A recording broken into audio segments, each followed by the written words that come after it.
right, the champs are back, alive and well for all to see. Steady striving to be better, it's Kaizen tenacity. Daily grinding, steady flying, that black flag mentality. Then again, what you expecting from the boys is from the G. Walk his path, built to last, it's our proven tendency that we always wanna follow with sincere integrity. Daily implementing, practicing our PRIDE.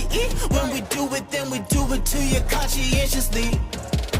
We gonna bring an army and they gonna bring that pride. Never what but what we do is seeking him to be our guide. Ain't no mystery, our history won't tell you any lies. Cause this legacy we living, we the yeah. Friday night spotlight, see the G, gotta be legacy. You already. Look around G-Town, lockdown, you know we gotta rock. What it means, what it seems, what the dreams like, teams like, things you hear about to get. Bring a game, let the chains do the same, make it rain like. We're not pulling punches, points will come in bunches. Take you down to Juicy's and we'll show you where our lunch is. Century of grinding, looking you'll be finding him, yeah we them, just in case you need reminding. We some ballaholics, explode like we atomic. We eatin' till we make the future metabolic. Ride until we die with Buckeye pride, it's a must. Endless love from above and God we trust.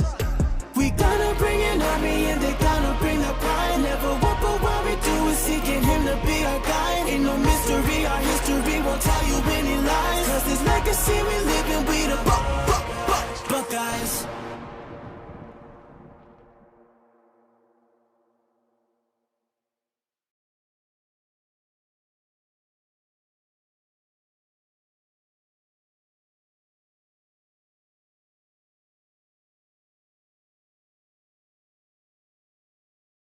Gilmer, come on, senior, hook 'em. Oh! Zay Taylor, senior, quarterback. Scuba. Aiden Thomas, senior, athlete. Lamar Garrett, senior, athlete. Kevin Neighbors, class of 2028, athlete. T. Horn, class 2-8, running back and linebacker. My name is Chris Finley, senior, DB, receiver. Austin Blakely, junior, fullback, linebacker. Caden Kennedy, freshman, DB and receiver. McCain Granville, class 2027, linebacker, tight end. Caden Buller, class of 2028, receiver, safety. Keaton Johnson, class of 2028, cornerback and receiver. Prentice Booth, outside linebacker, senior. Cosman Johnson, senior, receiver, DB. Jackie Jenkins, senior, quarterback. Zara Johnson, 2028, wide receiver and DB. Mason McDonald, class of 2027, inside linebacker, fullback. Brendan Darnold, class of 2027, outside linebacker and receiver. Judson Dorsett, class of 29, wide receiver, safety. Avian Phillips, class of 28, receiver, DB. Jordan Parker, class of 29, and I play safety and receiver. Braxton Reed, junior, outside linebacker, fullback. Tristan Bell, class of 28, wide receiver, corner. Landon Wallace, wide receiver, class of 2029. Keithan, senior. I'm a fullback and a middle linebacker. Jordan Epps, a junior. I'm a outside linebacker and a junior. I'm Carlos Brooks, class of 29, running back, linebacker. Ryan Big Daddy Bloom, D-line, fullback, and I'm a junior. My name is Jace Marlowe. I'm a senior, and I play fullback and middle linebacker. My name is Rylan Taj, class of 2027. I'm a fullback and inside linebacker. Kerry Martinez, class of 28, fullback, DN. Donnie Brooks, class of 29, DN, fullback.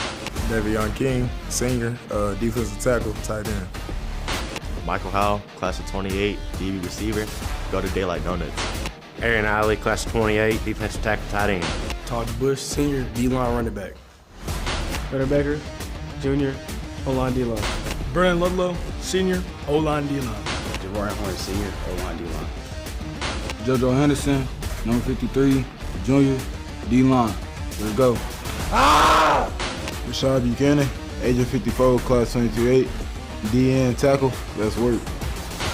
Peyton Tedeschi, sophomore, O-line D-line. My name is Michael Hudson, class 28, O-line D-line. Let's go. Brendan Mulligan, senior, offensive line. Colton Fuentes, junior, O-line, fries. Sean Johnson, class 27, O-line. Stephen Reel, class 28, O-line, D-line. My name is Aiden Stanley, class of 2029, O-line, D-line. Tristan Fuentes, class of 2027, offensive line. Justice Bird, offensive line, senior. Van Songer, class of 2028, O-line, strap. Eduardo Lara, class of 28, O-line. DK Freeman, class of 29, O-line. Francisco Rocha, class of 2028, junior, O-line. Aiden Burley Brown, class of 2028, D-line. Alan Sanchez, sophomore, kicker. Demi Wallace, wide receiver, D-line. You're watching the Gilmer Buckeyes. See ya.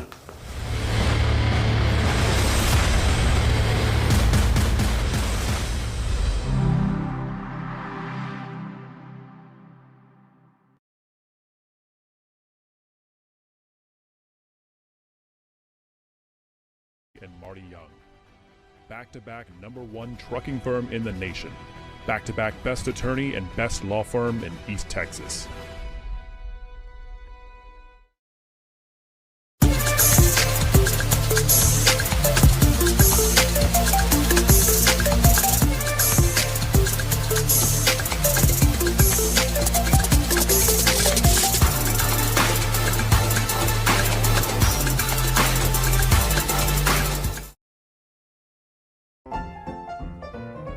Since 1900, our customers have relied on and placed their trust in First National Bank of East Texas. Today, we remain committed to earning that trust and serving the needs of families and businesses throughout East Texas. Because time never stands still, you can depend on us to meet the changing needs of future generations for the next 125 years. You can bank on that. First National Bank of East Texas.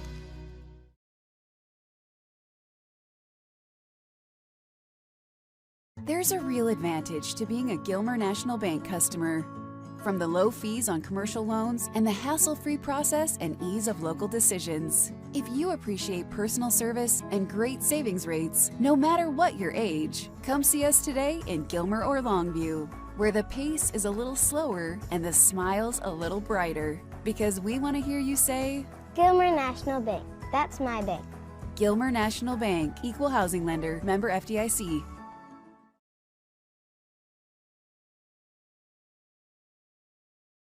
For nearly 150 years, Crowley Funeral Home has offered the highest quality in funeral services to the families of Upshur County for a fair and reasonable price. Led by Gilmer graduate Troy Murray, our staff stands ready at all times to tenderly guide your family in their time of need in all aspects of funeral planning, such as pre-need and at-need, and all types of services from cremation and memorial services to traditional funerals, with attention to every detail. At Crowley Funeral Home, we've been treating families as our own since 1883.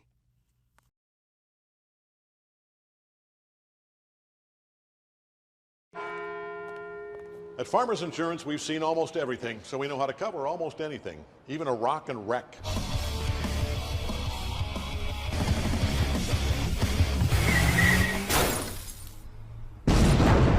Yeah! He rocked and rolled right into it, but we covered it. At Farmers, we know a thing or two because we've seen a thing or two. We are farmers. Bum, bum, bum, bum, bum, bum.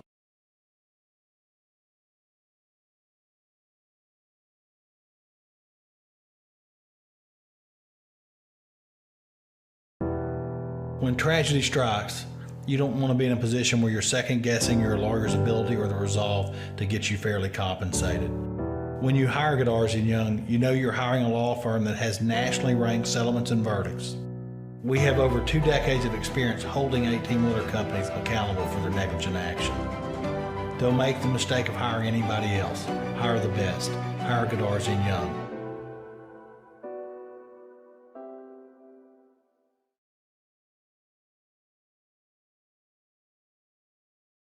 Chad Burkhalter and Gary Vestal are your Gilmer Edward Jones financial advisors. We're all about financial investments, but we also value the investments of time, patience, and encouragement our young athletes receive from their coaches, teachers, and mentors. That's why Chad and Gary are proud sponsors of our state champion Gilmer Buckeyes. Call 843-2023 or 843-5794, or visit edwardjones.com for all your investment needs. Edward Jones, member SIPC.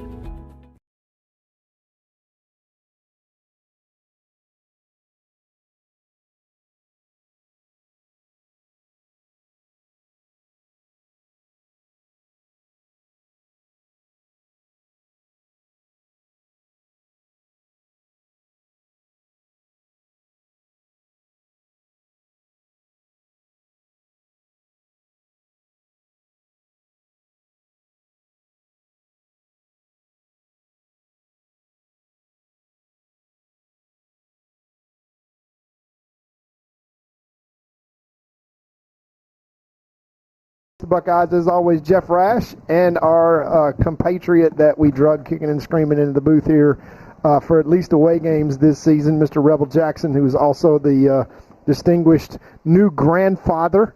And yes, we have been giving it to him for pretty much every day. But congratulations, Rebel. It's now let me ask you this: is it Paw Paw? What are we calling you? Well, I wanted Reb J. I got voted down.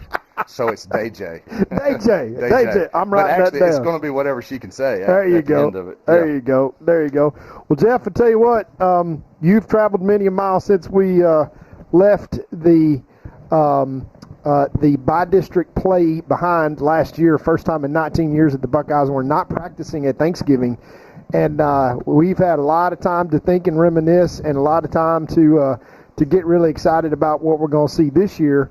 Which is going to be a whole lot of stuff that doesn't look much like we saw last year. And what are your thoughts coming into not just the game tonight, Jeff, but the season?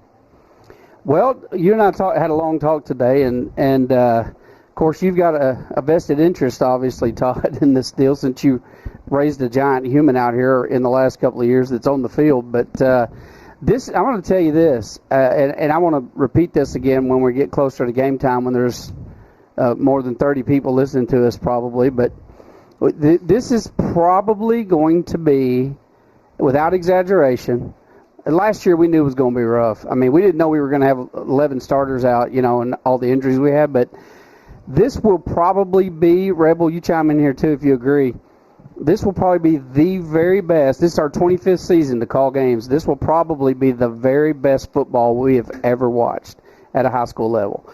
And every single game, think about it, that we're going to play, you take these first 5 games, we're playing like all Division I teams and all ranked Division I teams pretty much. You're talking about Kilgore, Sulphur Springs, Lindale, just a ridiculous, and we've been doing this for the last several years, to get ready for regular season play. But let me tell you something, when you get to district, and this is a phenomenal stat, I'm going to quote this at least 3 times tonight, maybe 5.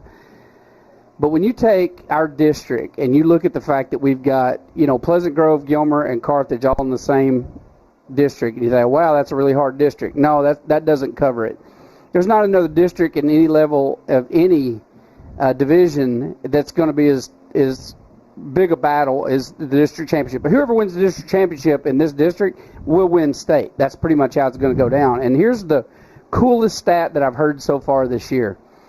You think about the year 2000 to now, 26. This will be the 26th season, right, in this millennium.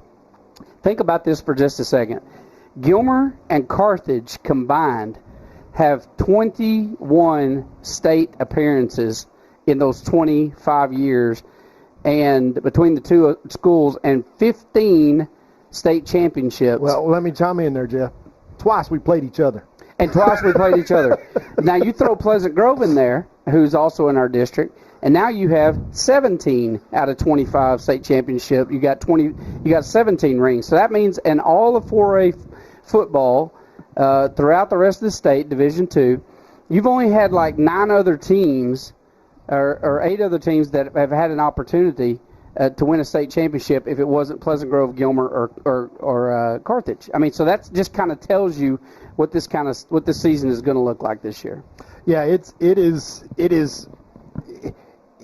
kind of almost impossible not to think that some folks down in Austin didn't have something in mind when they put Gilmer, Pleasant Grove, and Carthage all in the same district. They're like, go let them battle it out, Well, I always tell Alan, he always sends me the schedule. He has that one day where they go and split up, and he sends me the schedule, and I was like, what are you doing? We ask him that every year. Said, it's hard to find games. That's right. And it's a testament to our program and who we are, but you talk about the non-district. We get Pine Tree tonight. We go to Chapel Hill next week. Then we get Kilgore at home. Then is it Sulphur Springs? Sulphur Springs, yep. And then Sunnyvale. And then you get, I think you open district with Pleasant Grove. But what I'm thinking about is you could see Sunnyvale again round 2. Yep. And you could see a Pleasant Grove or Carthage round 3 or 4. So not only do you get them all during the year, but you're going to turn around and may see 2 of them. If you have the season you want to have, you're going to have to beat 2 of them again in the playoffs. Yeah. No question about it. And I stand corrected, by the way. Steve and Linda K. Dean are listening, so we could, if we did this whole show just for them, it would be worth it, Todd. Amen to that. Amen to that. Well, I do know this, that I think there's some folks down on the 40 acres in Austin that are listening. They've texted me already. So hook 'em horns, guys. Appreciate y'all joining us. And yes, he's wearing number 1. Yes, he's playing fullback, and you can ask him about whether or not he's wearing knee braces tonight. So his insurance policy's in place, but the knee braces aren't. So it will be an exciting time, exciting year with a lot of competition. But I can go ahead and tell you, folks, this is not your daddy's Gilmer Buckeyes that you're used to seeing, especially if you saw last year. We are going to kind of go through some things, but to say that the Gilmer Buckeyes are loaded is quite an understatement. It all starts out with quarterback number 2 for the Buckeyes. That's Sade Taylor. He is a returning quarterback, and as Coach Metzel likes to say, it's always a good thing when your quarterback is back. Now we'll see that tonight from Pine Tree as well. Colton Croft, who's been the starting quarterback for this will be his 3rd season as the starter, and he's a big boy. But when you talk about big boys, these Buckeyes have grown up. There's a lot of guys last year. Of course, it's hard to believe 365 days ago we were here, and in warm-ups, our starting center broke his leg, and we had 2 other injuries in that game, and by the time that we got back to Gilmer 2 weeks later, 8 starters were out, as you guys well know. Yeah. And 4 of those guys were offensive linemen, and we were just juggling around trying to get things put in place. And, of course, Allen, as you talked about, is scheduled the flipping SEC West in terms of the pregame.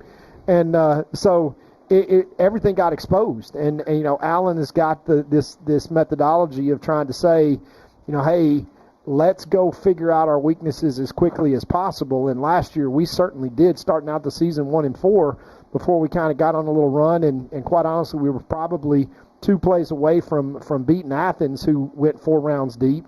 Otherwise, we're another team that is, as usual, practicing at Thanksgiving, and still probably going up against a Carthage in the 4th round as the 3rd place team out of the district. But all that said, now we got the District of Doom and there's nobody with a tougher schedule on paper or anywhere else in the state than what the Buckeyes have this year. But we're kind of ready for it. We talk about the talent that's back. What happened last year is a whole lot of young guys had to step up and play. And those young guys didn't just kind of get a trial by fire. They grew up. And when I say grew up, I mean these guys worked hard in the offseason, probably like I've never seen. But they're probably 4 or 5 inches on average taller and 35 pounds heavier, and they all hit their growth spurt right at the right time.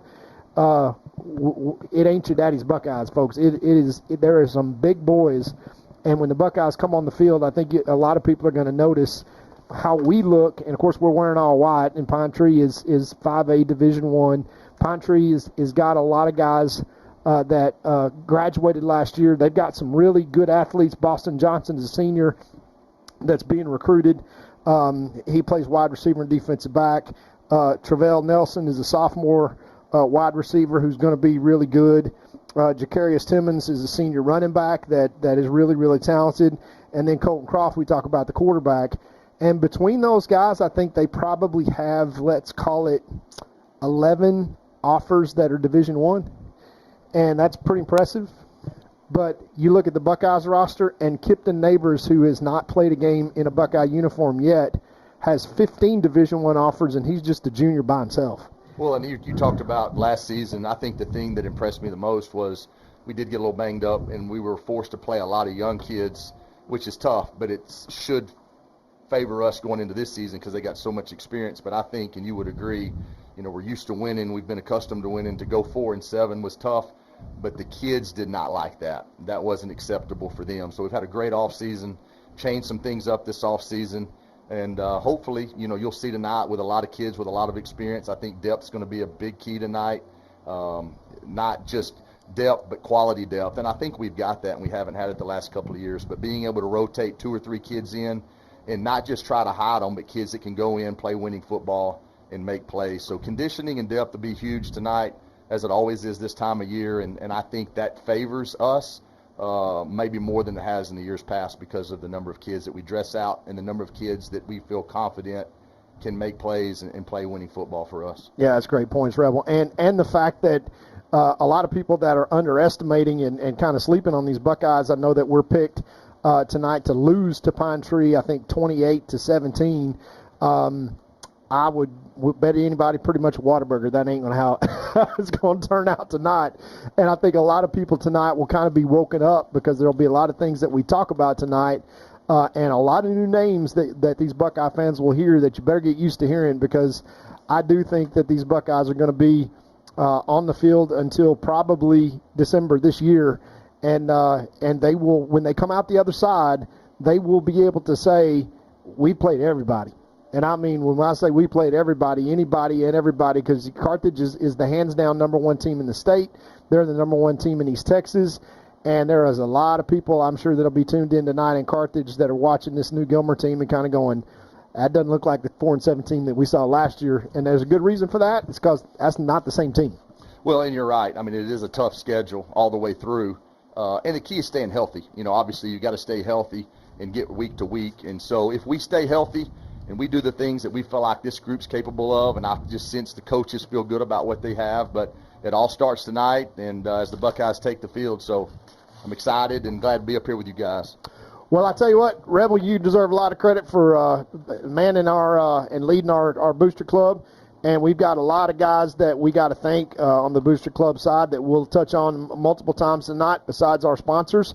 Crowley Funeral Home with Troy Murray, our brother from another mother, and appreciate what they do there for the Booster Club. Credit Union of Texas and Miss J.C. Clemens, and First National Bank, of course, of East Texas, and that's been with us for a long, long time. Jordan Glaze and Josh Garrett at their law firm. Mr. Paul Wilson, our teammate at Gilmer National Bank. Next Gen Industries and Services with Brian Barton. TDR Contractors. And then Vicki and George Wolf with Texas Real Estate Executives. We appreciate all our sponsors. We will say that a number of times tonight as both teams take the field and get ready for our coin flip and our national anthem. So we are going to have a short commercial break and touch on some of our sponsors quickly before we come back to the action and get things kicked off with our captains tonight. It's your Gilmer Buckeyes versus the Pine Tree Pirates and the all-in kickoff of the 2026 season. We'll be right back.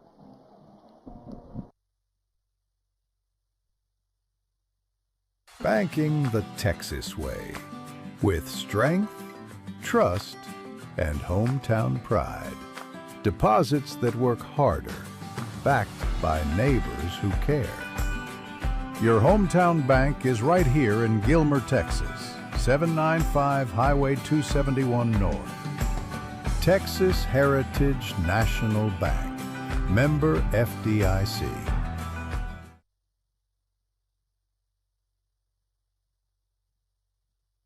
Need an oil change? Try the new Buckeye Express Lube, 1 mile from Gilmer on Highway 300. Oil and filter changes, fluid top-offs, multi-point inspections, and tire rotation and repair are just a few of the services they offer. Best of all, you can watch TV and enjoy a complimentary snack while you wait. Jason Horton, a former Marine, thank you for your service, has over 30 years of experience in the business and guarantees the best service in town. Next time you need an oil change, think Buckeye Express Lube on Highway 300.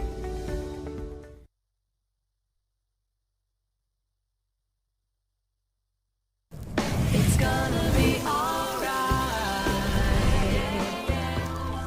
How can you tell?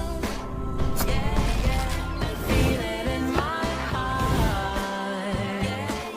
It's gonna Casey's Burgers, serving you for over 40 years.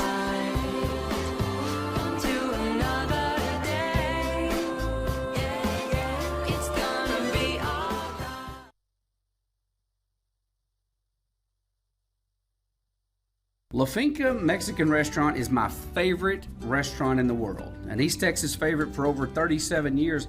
Everyone with any taste agrees La Finca has the best Mexican food in Texas. But I want to share some of my personal favorites with you that maybe you haven't tried yet. Dina and I both love the ribeye steaks at La Finca. Ribeye steak and a baked potato, you can't go wrong. And if you happen to be a hamburger connoisseur, La Finca has one of the biggest and best hamburgers in town. Absolutely fantastic. And finally, never, and I mean never, leave La Finca without having a slice of Olga's homemade carrot cake or tres leche cake. Trust me, it'll change your life forever. La Finca, supporting the Gilmer Buckeyes for over 37 years. And back to the action in Pine Tree High School Stadium here, brand new stadium out off the loop, and just a beautiful press box, and we are very grateful and got great hosts again, second year in a row. As the captains are coming out tonight, number 31, Colton Croft, we talked about him. He's the senior quarterback, 3-year starter. And number 2, Boston Johnson, who is the big wide receiver. And captains for the Buckeyes tonight is number 70, Justice Byrd. Number 2, Zay Taylor, our quarterback. Number 19, who is Mason McDonald, our senior. And then we have number 4, I believe that's Amari Garrett, who come out tonight. And let's see what the Buckeye strategy is. Rebel, as you mentioned, we've got a lot of depth, and it's hot down there. And with this new wet bulb rule that we'll talk about a little bit this coming season, that basically is you can't practice when it's over 85 degrees. That's why the Buckeyes practice every morning at about 6 o'clock. The guys get in about 5:30 into the field house, and it's just been really challenging with the weather. But we've had a mild summer pretty much in August. It could have been a lot worse. Hopefully this weather will turn, but on Friday nights it can be as hot as it wants to be. And so hydration, conditioning, and depth, as Rebel mentioned in the pregame show, is really gonna play a role. Hey, did you say mild summer, Todd? Comparatively. I said comparatively. Okay. Comparatively to the, if you live next door to hell, I mean, my goodness. Yeah. Yeah, compared to the car. So I think we won the toss and deferred. Pine Tree is going to take the ball, and the Buckeyes are going to play defense. The black flag coming on the field first. And let's talk a little bit about what that black flag looks like this year.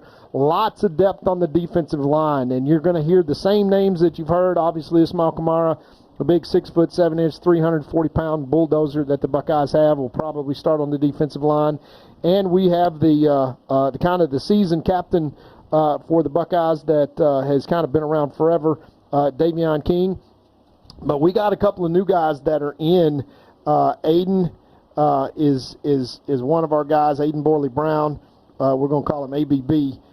And he is a defensive lineman at about 6'4", 285. He is a Division I player with multiple Division I offers.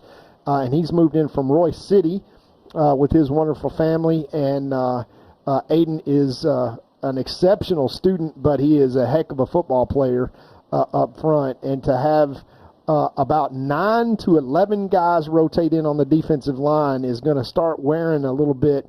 We'll probably see a lot of 23 personnel from Pine Tree tonight, so look for the Buckeyes to maybe even come out in a 4-man front. But we've been playing a lot of 3-3 stack and letting those linebackers run, because you got guys like Big Ish up front that can't be blocked by 5 guys, much less double teams. You can create some real problems. So it's going to be interesting to see the Buckeyes kick things off on defense here tonight and see if they can really stop Colton Croft, the senior quarterback, who's very, very talented, and then look for number 2, Boston Johnson, the senior wide receiver. They'll probably try to go to him early and often, and we will pitch it to the voice of the Buckeyes, Jeff Rash. Jeff, kick us off for the all-in 2026 season. All right, here is the kickoff, opening kickoff, high pooch kick to the right side, fielded on the 26-yard line. Found a little bit of a hole there. Buckeyes wrapping up around the 35-yard line. So good field position. It's going to be 1st and 10 from the 34 for Pine Tree. And I want to say this, as the offensive and defensive units make their way to the field. Folks, if you're just joining us, we talked about this in the pregame, but if you like football, this is the season for you. In 25 years of calling these games, and this is also according to Alan Metzel, this is the toughest schedule the Gilmer Buckeyes have ever faced. This will be the best year of football, if you love football, to watch, and I mean both teams on every game. So we're in for an exciting year, and you just saw the opening kickoff to what's going to be one of the best years of football you've ever watched. So stay with us all season and support the Buckeyes. Here's the snap.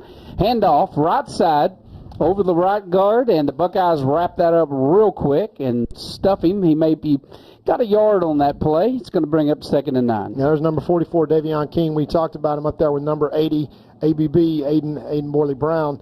But they're playing a 3-3 stack, and if they can keep those big boys up front, and Big Bobby, number 34, Ryan Bloom, we call him Bobby Boucher, and in comes 4-man, and boy, does the 4-man come in. That's Ismail Kamara. He's 6'7", 340, and just watch a whole bunch of blue jerseys try to block those 4-down linemen up front. And the Buckeyes call a timeout, and I think it's a personnel issue here early in the season, so we'll take a timeout, too, and see what happens here on 2nd and 7 right after this.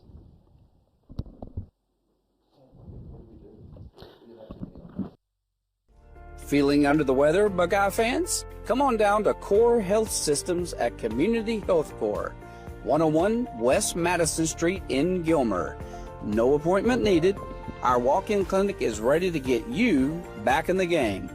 Call 903-843-5518 today. Your health is our priority. All right, back to the action here in Pine Tree Stadium.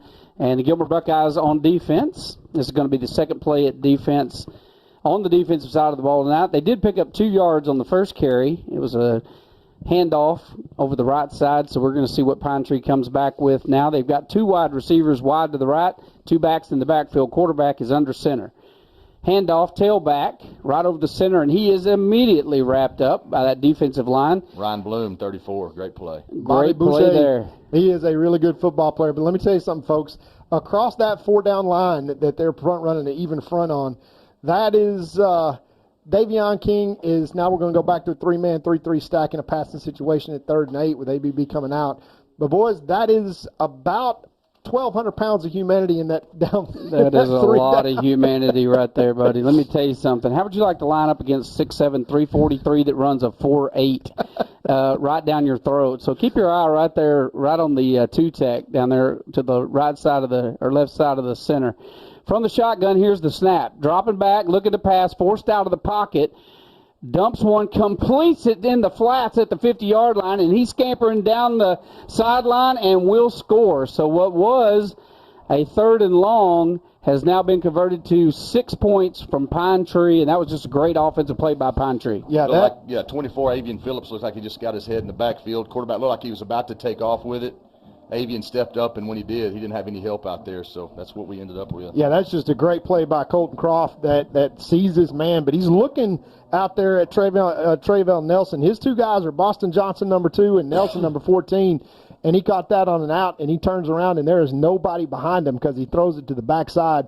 Pine Tree very fortunate to get themselves out of a long 3rd down, and that's just a breakdown on defense. All right, here's the extra point. It is up and signaled as good, so Pine Tree is going to strike first. It is now 7-0 with 10:20 left to play in the first quarter. We will be right back after these messages.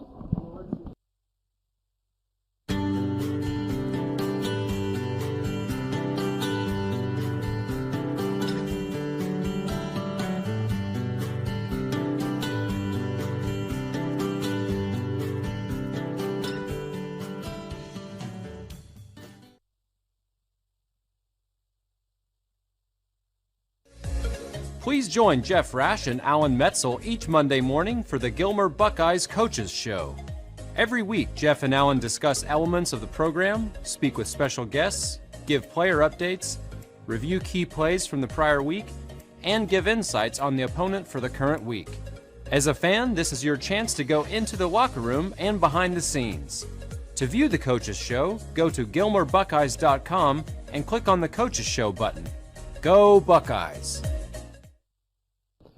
And back to the action where Pine Tree gets out of a 3rd down and 8 with a big play touchdown pass that is, let's call that one 68 yards. And now the Buckeye offense will come back on the field. 10-20 left to play in the first quarter. Lots of football left. Buckeye offense, which is expected to be extremely explosive, about to take the field for the first time as Pine Tree kicks off after that scoring drive. All right, lining up for the kickoff. Here we go, Pine Tree. And they are going to punch one deep right down the middle, fielded on the 10-yard line, returned right up the gut, bounces out to the right side, got a big hole down the line, one man to beat, and boy, he is shoestring tackled at the 50-yard line. What a great run there by Kennedy. And you're going to hear that name quite a bit this year, as this guy's the fastest man on the field, a true freshman playing on the varsity. What does that tell you? Yeah, he's 14 years old, Jeff. He's probably one of the top 5 baseball players in the nation at his age. And when I say he can run, he ran a 21.9 200 last year as an 8th grader, which is one of the top times posted in the nation. And he can absolutely fly, and that's not the dude you want to kick it to if you're Pine Tree. And there's did they pick up the flag? No. Okay, now we're forwarding up 15 more yards for a horse collar. Otherwise, Caden would have broken that one. So short field for the Buckeyes. We're going to have 1st and 10 from the 30, let's call it the 34-yard line, and look for the Buckeyes to try to basically just pound this ball right at Pine Tree and establish the running game. And I tell you, Todd, one of my favorite sights looking down there is number 6 Horn in the game. Had some injuries last year and now back in the game. It's going to be a handoff, a jet sweep around the left side. Number 5 picks up the first down plus about 6. That was a great run there by Kipton Neighbors, and it's another name you're going to hear quite a bit this year. Yeah, he's a junior, but he's got 15 Division I offers, including one from the University of Kentucky, and that is just starters. He will be one of the top 100 players in the nation in his class, and he is electric, but he is one of many as you watch the Buckeyes operate here. All right, pass complete to number 10, and he has got down inside the 5-yard line to the 4, and again, that is Kennedy. Again, you're going to hear Neighbors, Kennedy, Horn, Garrett. You're going to hear those names a lot. Tavion is going to be. I'm just so glad to see him back in the backfield. I think this is probably going to be a handoff to him. They're going to let him run this one in from about the 3. Handoff, Horn. Left side in the end zone for the first Buckeye score of the year, and boy, did they make that look good, Rebel. Yeah, they did. I got sidetracked watching Van down there. Rebel, for those of you that don't remember I Rebel. I haven't done this in like 15 years. Y'all don't remember Rebel. Rebel is such a fan that when he used to help me call the games back in like 9, 10, 11, something like that, he would just get into the game and forget we were up here in the press box. And he was wearing a microphone. You just said, Rebel, what do you think? Yeah. I'm like, what are you coming to me for? Yeah, and he also abandoned me. We'll tell you that story one time in a state game. He just left the press box because he was so sick and left me on my own. So it's going to be fun having Rebel back in the press box this year. Glad to see you, Rebel. Well, Here is the snap. Yeah. The extra point is right down the gut, and that is good. And so Buckeyes tie the score 7-7 with 9:40 left to play in the first quarter. It is going to be a great game tonight, folks. We'll be right back after these messages.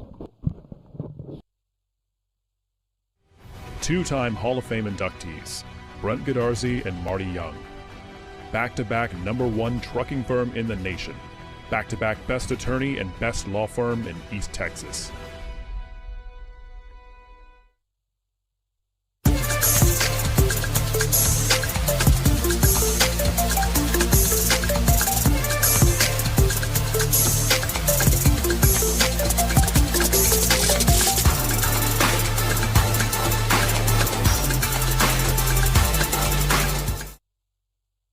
Back to the action here in Pine Tree Stadium. Buckeyes set to kick off. Todd, how many plays was that to score? That was 3-play drive from the Buckeyes. That obviously with the long kickoff return from Kennedy plus the 15 yards, it was only 34-yard score. But the Buckeyes did not take long. They took exactly 40 seconds off the clock to go and tie this game up at 7. And now they're going to kick off again. And like you said, offensively, I think the Buckeyes are going to be able to kind of do what they want when they want. All right, Sanchez acts like he's going to kick it, and somebody else steps up. And look at this, fumbling the ball on the 15. Picks it up, got room to run down the sideline as we just had an open a missed lane down there. They fumbled around with the ball for a minute, so I thought we were going to pin them deep. But Pine Tree is able to pull out a really nice return, and they're going to start with great field position. Yeah, and here's where you're going to start seeing the depth, especially on the defensive line. There's 11 guys that can absolutely play on the defense, and, of course, Coach Tommy Edwards just really a guru in terms of being able to build a defense around his talent. You got Davion King. You got Bobby, which is Ryan Bloom, number 34, that are kind of the anchors on the outside. We can obviously shift from a 4-man and bring in the big boys and really kind of dare you to run at us. But when you've got the flexibility to play a 3-man front and let those linebackers behind you run, you've got really an advantage. All right, here's the snap. Quick pass out to the left side from the backfield, picking up some pretty good yardage as he makes his way across the 45-yard line, and now with the scrum out across midfield into the Buckeye territory. So that's going to be a first down by about 2 yards. So a 12-yard run, and that'll be 1st and 10 from the Buckeye 49. Yeah, that's what you'll see from Pine Tree. They run this offense. They run counter, they run lead, and then they basically play action off of it and run kind of a screen game. You saw it there, and that's what happens when you can get in a 3-3 stack when your linebacker gets out of position, and you got to be able to get the edge contained. That's where the weakness is, and that's what you try to do with the linebackers to be able to play outside in. It's really important in that 3-3 defense. All right, quarterback is in the shotgun, one back in the backfield. Slot man in the slot to the right side. Receiver goes in motion. Handoff, fakes the handoff, tries to dump one on a slant route, and that's going to fall incomplete. Bring up 2nd and 10 from the Buckeye 49. Yeah, we talk about it all the time, Jeff. When your opponent is facing basically a physical test, and you got depth, and you're going to have to play 4 quarters, you really got to kind of pick your spots to throw the football. Pine Tree right there with the first down inside Buckeye territory. Tried to go to their big number 2, Boston Johnson, to try to answer. But now you throw the football, you stop the clock, it's an incomplete pass. Now you got 2nd and 10, and here comes the Buckeyes on that 4-man front now. They'll really lay their ears back and try to get pressure on the quarterback. All right. Johnson goes in motion to the right side, one back in the backfield from the shotgun. Here's the snap. Fakes the handoff, fires one out to the flat. Johnson complete, and Johnson picks up the first down. Nice play. A fumble on the play. Buckeyes say they got it. We're going to see what the referee says. And they're showing Buckeye ball. So the Buckeyes get it back. First turnover of the game on a fumble from number 2, Johnson, for Pine Tree. Great break there for the Buckeyes. Yeah, and they just caught us in man-to-man, and they just threw it out there to their best athlete and kind of let him operate. And he certainly picked up 10 quick yards, but when the Buckeyes arrived, they arrived with some force and knocked that ball loose. And now the offense is back on the field. Yeah, good job by number 3, Aiden Thomas, to come in there and strip that thing loose. So nice job by the senior. Yeah, good eagle eye. Rebel, you got younger eyes than we do, so you're younger. So we're going to rely on you to see those things that we can't see. All right, Buckeyes set up trip receivers to the right, one to the left, one back in the backfield. And it is who is that in the backfield? Because I might tell. Let's see, Zay, is that Horn still in? That's Tavion. Tavion. Going to hand it off to Tavion. He's following the blockers up the middle. Not a lot there. Pine Tree does a good job of getting on it. He basically got just past the line of scrimmage. Going to bring up 2nd and we'll call it 10. Yeah, it's pretty fun when you fake the jet sweep to a 6'7", 345-pound guy coming across the jet sweep. They will hand it to him, and what happens after that, folks, is not my responsibility. That's going to be so fun. I can't wait till they throw it to him. That's what I'm looking forward to. And he can catch. He's got 10-inch hands, and it makes it look like a Nerf ball, but watch this lineup right here in 2nd down and short. This is called the Buckeye tush push right here. All right. Handoff up the middle, number 1. And he refuses to go down. You got big Ishmael Kamara, and finally tackled for loss, but he got not much forward momentum. There was a lot of people up there, nowhere for him to go, and maybe a yard there. So 3rd and 9 for the Buckeyes. Ball spotted on the 32-yard line. Yeah, that's normally the tush-push formation. I was thinking maybe we're going to run it twice in a row. Don't look for the Buckeyes to be very shy on 4th down situations. It's 3rd and 9 now, but now obviously you've got the speed package in. 3 receivers left, 1 right from the shotgun. Here's the snap. Fakes the handoff, drops back, forced out of the pocket. looking to pass, puts some touch on it. Oh, right out of the hands of, I think that might have been, that was number 9. That was Blakely. And it was right on the money. Great job there by Zaid, but just couldn't pull it in. Yeah, nice idea, but Zay also is one of the best running backs on the team and had a lot of room to run there. I thought he was going to run that one. Yeah, a lot Todd. of green grass, and that's one that you pick up in the film room early in the game. Obviously, you create a punt situation, and Coach Metzel is going to punt the football here with the 7-7 last year, Todd, he runs that 10 out of 10 times. Yes. He's really gotten comfortable in the pocket, though. He sits back. He's patient. Way more mature as a quarterback this year, so you're going to see him wait it out and try to get the ball down the field in the air. All right, here to punt. I believe that's number 5. Neighbors is going to be the punter. And so this will be his first punt as a Buckeye. And that ball's going to take a good Buckeye bounce, and there'll be no return.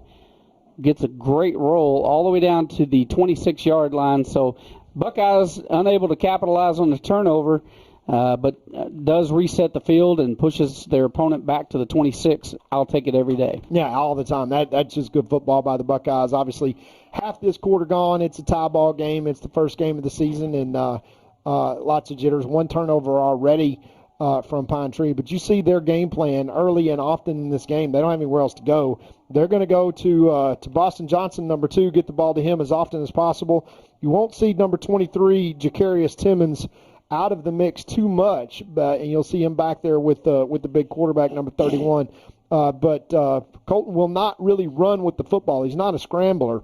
Doesn't have blazing speed. So his job is to try to get the ball to those 3 offensive weapons coming number 2 right here. All right, man in motion. They hand it to the motion man. He cuts upfield right over the left side. Picks up some good yardage there out to the 35, 36-yard line. Nice run there. Short of the first down by a couple of yards. But nice first down play there by Pine Tree. It's going to be 2nd and 2. Yeah, and you'll see the Buckeyes flip back and forth from a 3-man front to a 4-man front. And right now they've got the 4-down package. But, again, this is the 3rd group of defensive linemen that are in early in this first quarter. That'll start to wear as you get into the 4th quarter when you got all those fresh legs. Again, 11 guys that are going to play really solid time for the Buckeyes up front defensively. All right. 1 receiver left, 1 right, 1 back. From the shotgun, here's the snap. Handoff, bounces out to the right side, got room to run, catches the edge. Big yardage, picks up the first down and forced out of bounds deep inside Buckeye territory, right around the 31-yard line, and that was just a great run there by Pine Tree. Yeah, that's Boston. That's Boston Johnson. He's the guy they're going to try to get the ball to about 40% of the time. That was actually number 6, Todd. It was. Yeah, that's right. That was Jacaden Johnson. Yeah, that's his little brother. So 1 and 1A. But again, the Buckeyes show that you got to keep the edge. That's going to be the key for this 3-3 stack, is them figuring out how do we keep contained and keep the ball inside, turn that back in. And that's going to be the challenge here early in the season for these Buckeyes to figure it out, playing this new defense. All right, here's the snap. Handoff again up the middle. Somehow breaks through that defensive line and picks up a good 5 yards on that carry. Offensive line for Pine Tree doing a good job making holes for the running backs. We'll say that's a 4-yard carry. 2nd and 6 for Pine Tree, deep inside Buckeye territory. Yeah, and Pine Tree does have a talented kicker, as do the Buckeyes this year. Now, our kicker is really talented. He's a soccer player and a very good one. He doesn't have just a young sophomore. He weighs about 118 pounds soaking wet. And he doesn't have a huge leg, but inside of about 30 yards, the Buckeyes are very comfortable letting him kick the ball. Sanchez is our kicker, and they're trying to send a stunt to the left side. They're saying offsides, I think. Quarterback to the end zone, touchdown Johnson.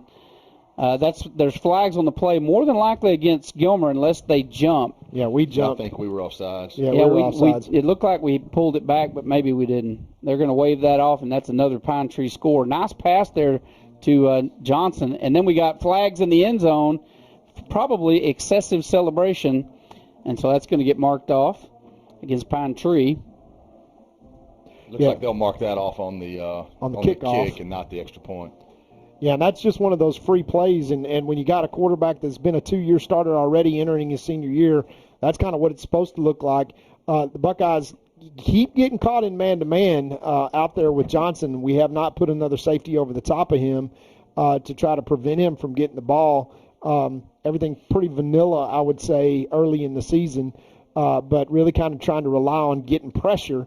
And that's really what we were doing, is coming with an outside blitz from a linebacker who got caught in the backfield, and then they just took advantage of the free play and just smart football by 31, Colton Croft there, and hitting his star receiver for a touchdown and staying in this game early. Yeah, so the officials talking it over, they threw a couple of flags in the end zone on Pine Tree, so they're probably going to mark that off momentarily. He's going to talk to Alan Metzel about it a little bit and say, hey, Coach, here's what happened. What do you want to do about it? So I don't know. Maybe he has the option to just mark it off on the kickoff or here, but obviously he'll take it on the kickoff. Yeah, we'll see what the ref says. That's a dead ball, unsportsmanlike conduct against Pine Tree. And I think that will be marked on the kickoff, as you said, Jeff. All right, so we will resume play now, and we're just waiting for the extra point here. It's early in the season, and these young men just, they're excited and make some mistakes. You usually see that in the first few games of the year. You got those jitters, and here's the kick. It is up and right down the middle of the uprights. So Pine Tree once again takes the lead. It is now 14-7 with 5:25 left to play in the first. We'll be right back. Since 1900, our customers have relied on and placed their trust in First National Bank of East Texas. Today, we remain committed to earning that trust and serving the needs of families and businesses throughout East Texas. Because time never stands still, you can depend on us to meet the changing needs of future generations for the next 125 years. You can bank on that. First National Bank of East Texas.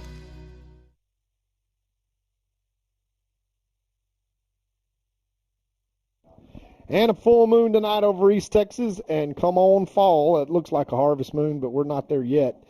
As the Pine Tree Pirates are going to kick off, I think, from their 25-yard line, and that's going to give good field position to the Buckeyes. Still 5:25 left to play here in this first quarter. 14-7, Pine Tree leads. But a couple of big plays. It looks like the Buckeyes kind of stand up for 3 straight downs and then give up the big play. Both scoring plays have been long touchdown passes. And for the Buckeyes, it's about figuring out the containment and figuring out how to not let those guys receiver-wise get behind them. This is what happened last year. We started out a little bit soft on the edge, and that's what they struggled to get their hands around. And of course, your opponents, they'll exploit your weaknesses, and that's kind of what happened to us last year. So got to figure out how to contain those edges and force everything back inside of those linemen and linebackers.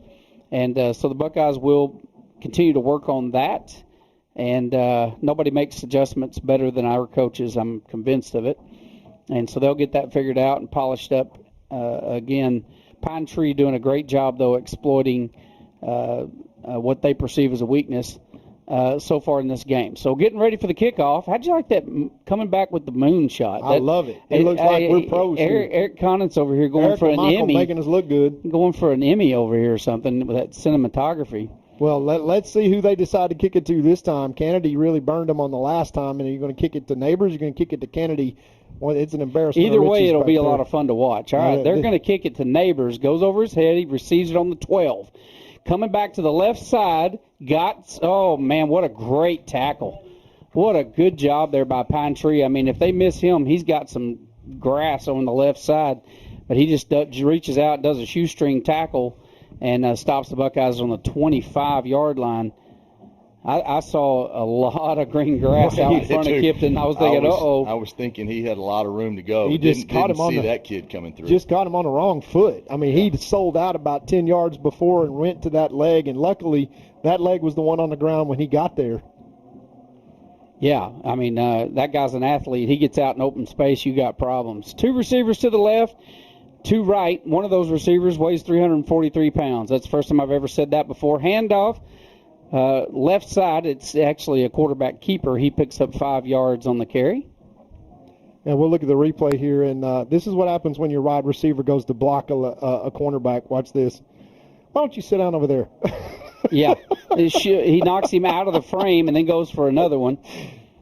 Yeah, it's a little bit unfair when your wide receiver out there, it looks like bigger than most NFL linemen. Yeah, Two neighbors at quarterback. This is the first time I've ever seen an H-back that was 343 pounds. This is student body right here. Yeah.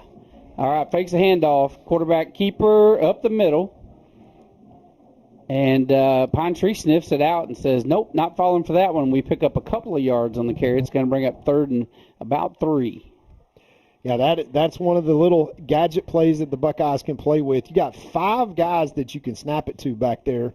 You can snap it to, of course, Zaid, who is probably your most gifted running back, who's also your quarterback. You can snap it to Kipton. You can snap it to Savion. You can snap it to Ismail. Now, there's a lot of different things that you got, but here on 3rd and short, something tells me down 14-7 this is probably 4-down territory already for the Buckeyes that they're on 32. All right, here's the snap. And going to be a legal procedure against the Buckeyes there, as we had a little confusion on the front 5. So they're going to probably back us up 5 yards. That'll change the complexion of that. It's going to be, instead of 3rd and 3, it's going to be 3rd and 8. As the ref steps this one off. Certainly doable. So Buckeyes going to be 3rd and 8. The ball is going to be spotted now on the 27-yard line. So we'll see what we do here. Obviously going in the air here. Or you never know. Zaid may pull that down and run it. I wouldn't mind seeing that either, Todd. Yeah, wide side of the field to his right. He rolls very well to his right. But like you saw on that last big 3rd down play, he decided to pitch it down the field, but he had all kinds of green grass in front of him, and I think he would choose to pick up the first down this time. All right. Zaid dropping back, looking down the field, pulls it up, going to run it. And he picks up the first down and a whole bunch more across midfield, almost to midfield. He's got down to the 45-yard line.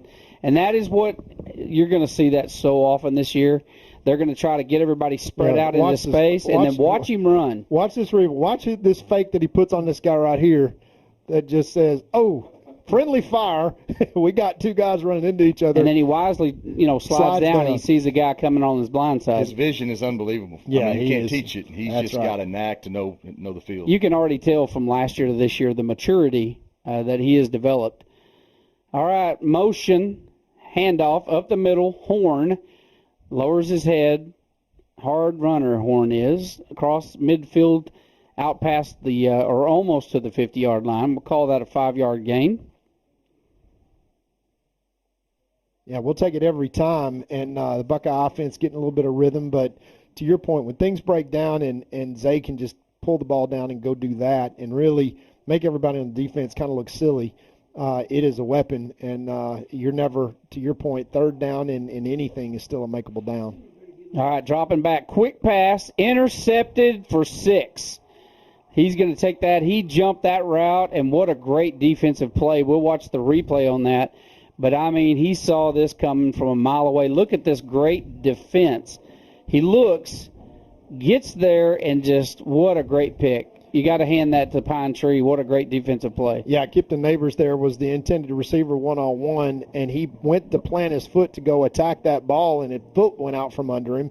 And to your point, that's just a really good play by Pine Tree that we're just going to spot him 7 on that one. And that's one that everybody would like to have back, and probably most of all Coach Metzel, and just saying, hey, that is what's called an unforced error in the profession, that 2 of your best players out there that just kind of have a pitch and catch, and it turns into 6 points the other way. All right, here's the snap. Kick is up, and it's going to be good once again. So Pine Tree jumps up on top, 21-7 with 2:53 left to play in the first quarter. We'll be right back after these messages. There's a real advantage to being a Gilmer National Bank customer.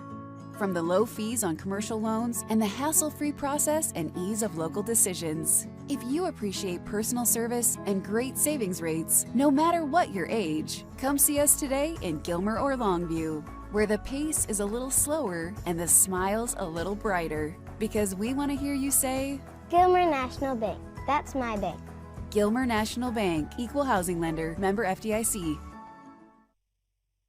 All right, back to the action here in Pine Tree Stadium. Rebel, what are you seeing so far? What do you like? Well, I mean, it's tough right now, but like you said, there's a lot of football left, and it's early. You wouldn't like to be down 21-7 with just under 3 minutes left. But if there's a positive to that, you still got, 3 full quarters of football to play, and I still think there's a lot of good in this football team tonight. So, yeah, not the start you wanted, but a chance to prove a little toughness, a little moxie to try to, grind your way back into this one. Yeah, we warned everybody at the beginning of the game, if those that are just tuning in, I said I was going to say this several times tonight, you're going to see some of the best football you've seen all year. Remember, Pine Tree is ranked up in the top 20 or so, I think, in the Division I class. These first few games the Buckeyes are going to play, they're punching above their weight level as they're playing Division I schools, which means they have a lot more students to choose from. And so great programs, lots of resources, lots of money, lots of good facilities. And so the Buckeyes they're gonna have a battle every single game. I mean, all the way through this year. It's just going to be crazy. And what's crazy is when you get to district, it gets way harder. And so you want these tough games. You want to play these tough teams now. You want to work out all the kinks. You want to move players around. You want to change maybe your strategy a little bit based on who's playing well.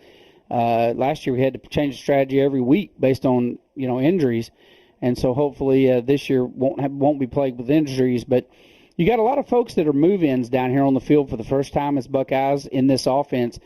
Remember, this is their first game, so they're figuring it out. What I like about it so far that I'm seeing Zaid extremely comfortable in the backfield. Yeah, no question. Like you said, there's a lot of football to play, and I like our football team. We're athletic. We have size. Yeah, you wouldn't like to spot them and be down 21-7, but I just feel like it's a chance for us to prove that we are a different team than we were last year. Yeah, watch out for an onside kick right here. Is if I'm the Pine Tree coach and I got them down, I don't want to kick it back there to those guys who've already proven that they can hurt you in a heartbeat. But they've been confident to kick it deep all night tonight. They're going to do it again. This time they're going to kick it over Kennedy.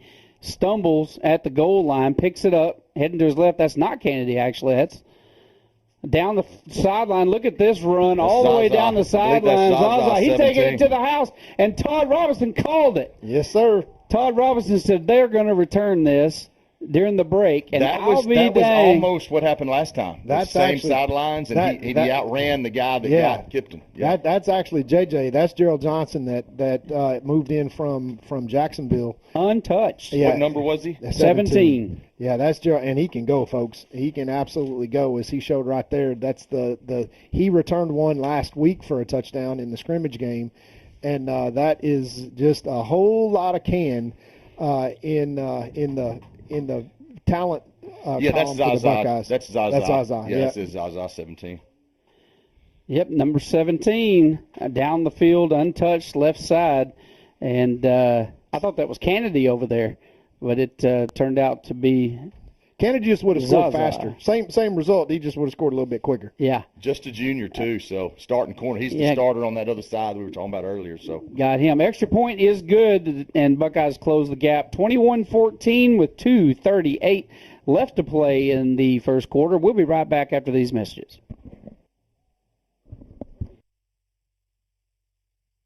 For nearly 150 years, Crowley Funeral Home has offered the highest quality in funeral services to the families of Upshur County for a fair and reasonable price.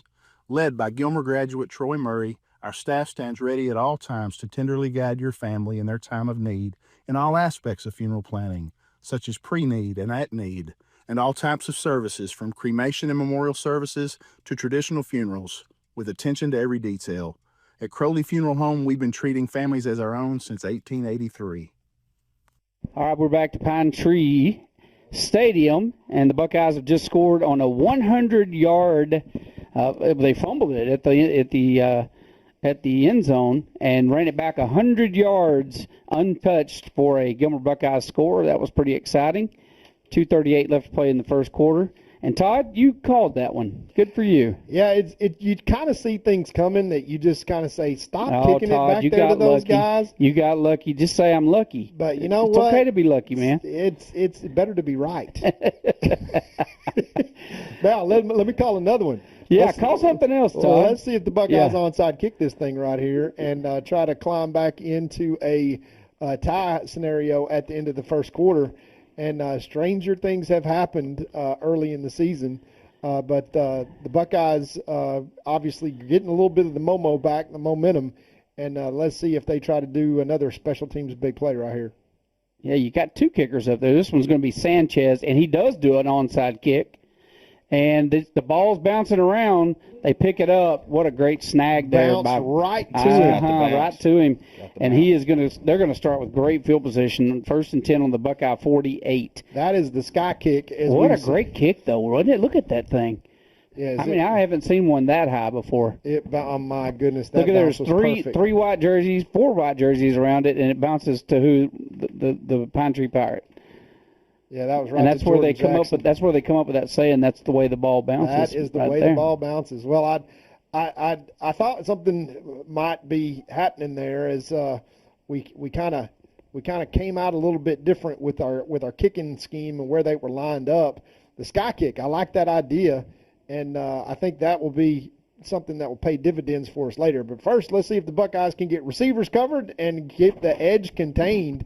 Otherwise, we played pretty good defensive football except for the big plays. I know those are the ones that count on the scoreboard, but the Buckeye defense got to defend about half the field. Ball spotted on the Buckeye 48 to start this drive. All right, 1 wide receiver wide to the right, 2 to the left. Johnson goes in motion. Quarterback in the shotgun. Look for him to pass to number 2 to the right side. Drops back, fires a little. I guess that was intended to be a screen. And very successful, 11-yard gain, 12-yard gain, first down Pine Tree. Yeah, nice little call there. That's typical Pine Tree. That's just basically an inside pitch play. But you see that when the linemen let those defensive guys slide through, it takes a little bit of feeling in the game. It's early in the season before you start saying, "Oop, I got to read that. I got to get back and defend the screen." That's a nice call by Pine Tree and a nice pickup first down to start this drive. Yeah, Pine Tree's been able to execute tonight offensively. They've done a really good job exploiting the edges and getting some yardage right up the middle. Motion coming to the left side. It's going to be 2 receivers left, 1 back in the backfield. Here's the snap, handoff up the middle, and somehow breaks free right up the gut. And great run there. Going to be about 9 yards. He might have got the first down. Yep, they're going to spot it. That's a 10-yard run right up the gut. And, again, offensive line for Pine Tree looking pretty good tonight, picking up their men, opening up holes, and the running backs are hitting the holes correctly and picking up some yards right up the middle. Yeah, and the answer to that kind of rotates back into a 4-man front now that the Buckeyes will run and try to kind of get them into second and long situations. Not that we've had a lot of luck on in passing downs, but we got to try to figure out a way to create negative yardage. All right, split receivers, 1 left, 1 right, 1 back in the backfield. From the shotgun, here is the snap. Handoff left side this time, immediately snuffed out by the Buckeyes. Going to be tackled for loss. Going to lose about a yard there. It's going to bring Ryan up. Bloom, sorry to interrupt you. Ryan Bloom, 34. You never have to apologize to me, Ro. No, You just jump in there anytime you want, brother. Bobby basically showing this is how you contain the edge there and really defeating his blocker and creating that long yardage situation. Let's see if the Buckeyes can continue to kind of put Pine Tree in a passing situation. It's kind of obvious. Pine Tree would love to play slow here. They've got a 7-point lead, but they're going to try to keep as much momentum for as long as they possibly can. I think they realize that there's not a whole lot of tricks up their sleeve, so to speak, in terms of what they do. You either stop them or you don't, but they are who they are. And the Buckeyes trying to find an answer to make them stop. All right, here's the snap. Fakes the handoff. Pass complete. Slant route right across the middle. Number 2, Johnson picks it up again. He has been deadly tonight, and he makes it all the way down the field. They look inside really comfortable the 5. on offense. They really do. They're running the ball. They're getting to the outside. They're throwing the ball well. They look very, very comfortable offensively. So what Tommy Edwards and that defensive staff is going to do to try to create some negative plays and create some momentum. But right now they've got all the momentum offensively. Yep, on the 3-yard line, 1st and goal from the 3. Going to send 1 wide out wide to the right, and 1 back will remain in the backfield. They're going to load the box to the left side, so we'll see if they're going to run to the left side here. Handoff left side, and follows his blockers right into the end zone. Well executed there by Pine Tree Pirates, and they're going to go up another 6. So 27-14 right now, and we'll wait for the extra point. Well, we told everybody they're going to see some good football, and we're going to say that pretty much all season long. You're going to see a lot of touchdowns, both sides of the ball, in every game we call. It is going to be a lot of touch and go this year. So if you're a football fan, you're going to love this. This is going to be a great year because you're going to see some of the best football teams in the state. It's almost like playoff games every game we play, especially these first 5.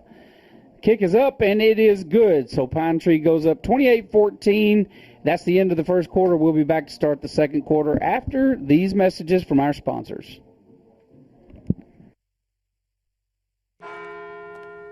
At Farmers Insurance, we've seen almost everything, so we know how to cover almost anything, even a rock and wreck.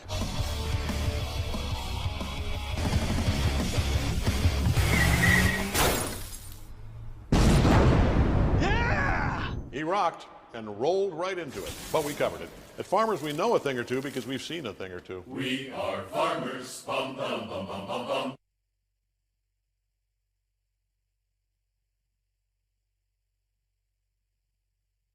All right, we are back to the action here in Pine Tree Stadium, and the Gilmer Buckeyes trail the Pine Tree Pirates 28-14 in the season opener here on a Thursday night. And kicking off East Texas football on a Thursday night's a lot of fun. We've done that for many years. And 2 great organizations with a great winning tradition. Pine Tree certainly has. This has been a good stadium for us, actually. I think we've won. We're 4-0 in this stadium since they built it, actually. So I expect us to come back and have a 5-0 in this stadium before the night is over. Buckeyes are making adjustments, kind of working out the jitters. Obviously, Pine Tree has home field advantage, and so far a 14-point advantage to go along with that. Well, and we've run 6 offensive plays and scored 14 points, and we may not run another offensive play for a little while here because you look back there in the backfield in the receiving end of the Buckeye backfield back there deep to receive. If they keep kicking it deep, we're going to keep making returns. You can see all the speed the Buckeyes have. Surely they'll modify that. Yeah, they're going to kick it a little short. We do a fair catch on the 31 right there. That was 0 for the Buckeyes. The first time we've been able to say Zaylon Johnson's name tonight. He is a junior wide receiver. And so he actually gets the fair catch on the 31. So Buckeyes take over in decent field position. Let's see if they can get the ball moving. You said we had 6 offensive plays. Is that right, Todd? This will be number 7. Okay, 14.6 plays. I'm okay with that. But we need to put a few more of them on the board. And we got to have an answer for number 2, Johnson. We got to be able to contain him tonight if the Buckeyes want to pull out a win. So here we go, Zaid. Handoff, number 10, right side. A true freshman picks up 5 yards on the carry, and he's being carried by number 1, Ishmael. Hey, nice job by Ishmael. Presence of mind to grab him and go. He just pulls him another 5 yards. We were dead to rights. Number 10, our Kennedy, the freshman, got picked up and carried another 5 by Ishmael. That was awesome. I thought they were going to throw a flag on that, actually. You can push. I don't know if you can pull, but that's a good strategy, actually, right there. Let's just do that every time. Yeah, good luck figuring out the difference. But the difference between Caden Kennedy and Ismail Kamara is that one Kennedy, 2 Kennedys equal 1 Kamara. There's the snap. Little draw play up the middle, handoff to Horn, and he's going to get out to midfield at the 50-yard line. That is going to be about a 6-yard gain. There's a little quick draw there from to Horn from Taylor. Yeah, that's a nice little play there. I like that play because we've got so much attention up there to the right-hand side, and then that opens up. And that was well played by the Pine Tree defense, but just Tavion's such a hard runner. All right, quick pass out to the right side, cutting up field, picking up the first down. And spinning, turning. Who was that out there that made that catch? That's number 10. Is that Caden? And here's the thing about him. He's just a freshman, but his presence, his vision. A lot of freshmen did get that ball. They want to get outside. He punts it right back inside, knows his blocks. Watch him cut inside this block right there. That's right the there. Absolute right thing. And then that make you miscut right back outside. Look, that is a 14-year-old right there. Really I want you to think about how fun that's going to be for the next 4 years to watch. All right, 3 receivers left, 1 right, 1 back in the backfield. Taylor from the shotgun. Quick pass. Double pass. Number 4 going to be a double pass. Nope, he's going to pull it down and run it. And that was a wise decision there. I'm really proud of number 4, Garrett. That's Amari, yeah. That was designed to pass. He looked down the field and said, "Nope, I got green grass, and I don't feel like throwing it that far." So a lot of maturity right there. A lot of maturity. Take the yardage, take the first down, move the chains, and still put the same pressure on the safety. That was well played back there, but you still give up 15 yards. I don't see a flag, but I see there's a discussion, and it couldn't be an illegal man downfield because we didn't throw it. Yeah, I'm not sure. They're talking something over down there, but a great heads-up play there. A lot of times, you call a play like that, and the player's like, well, I'm supposed to throw it, so I'm going to put it in the air, even when it's not a good decision. I'm glad he pulled that down and decided to run it. You see a lot of big football games on Saturdays where they throw it because it's the design. It was the play, yeah. So 2 really good plays. The freshman reading his blocks and keeping it inside, and then the senior there. Yeah, that was thrown by the side judge on the other side. Was there a hold? All right, somebody slung somebody. Okay, did I miss something? Marked off against them. He's talking about slinging somebody. Yeah, so that's going to be a 15-yard variety right there. That's a big one. And so not only a great run, picking up the first down, that's going to be 15 yards marked off against Pine Tree deep inside their territory. That's a big Buckeye break right there. We'll take it. Yeah, for sure. And that's going to be way inside the red zone. Yeah, that's going to be unnecessary roughness. That's a personal foul. 15 yards puts us down to the 11-yard line. Man, what a break for the Buckeyes. Yeah, now there's just a lot of different things that the Buckeye offense can do. I think that what you're going to see first is that we're going to kind of try to spread it out a little bit and create some space. You got Kennedy that's being played man-to-man there. I think he's just a freshman. I wouldn't give him a 7-yard cushion right there. All right, here's the snap. Taylor hands it off, tries to pull it, and they're going to blow it dead. They came from everywhere. We'll watch a replay of that one. I'm not sure where they came from, but that was a breakdown for sure. Yeah, 57. As soon as they handed it off, look at this. Yeah, nobody blocked the 3. There's 3 of them. Yeah. So not sure what went wrong there, but it center went real down. wrong. Yeah, center block down. Maybe that was his block. I don't know, but that's the guy that came across him. Yeah, all right. Well, we lost 4 yards on that one. 2nd and 14. Man in motion. 3 receivers to the right, 1 to the left. High snap, pulls it down. Intercepted again. Picked off on the 9-yard line, and Taylor's going to run him out of bounds at the 35. That is a tough break. 2nd interception of the night, and great break there for Pine Tree. Yeah, interception in the red zone, and he's just playing the quarterback's eyes. That's a zone, and that's just good defense. And Zade's got to recognize the fact that is zone. And that guy's going to sit down. Of course, in the red zone, there's not as much ground to cover. You don't have to defend a lot of ground. That is a huge break, probably the biggest play of the game so far. In that the Buckeyes were kind of poised to go back down and score and kind of keep the pressure on here to make it even a 1-score game. But you get a turnover, and right now the Buckeyes are behind on the turnover side. It's 2-1. Remember, the Pine Tree Pirates did fumble as well, and the Buckeyes turned that into points. So now it's time for the Buckeye defense to get a turnover back here. Still a lot of time to play in this football game. 9:44 left in the second quarter. All right, Pine Tree from the shotgun. Here's the snap.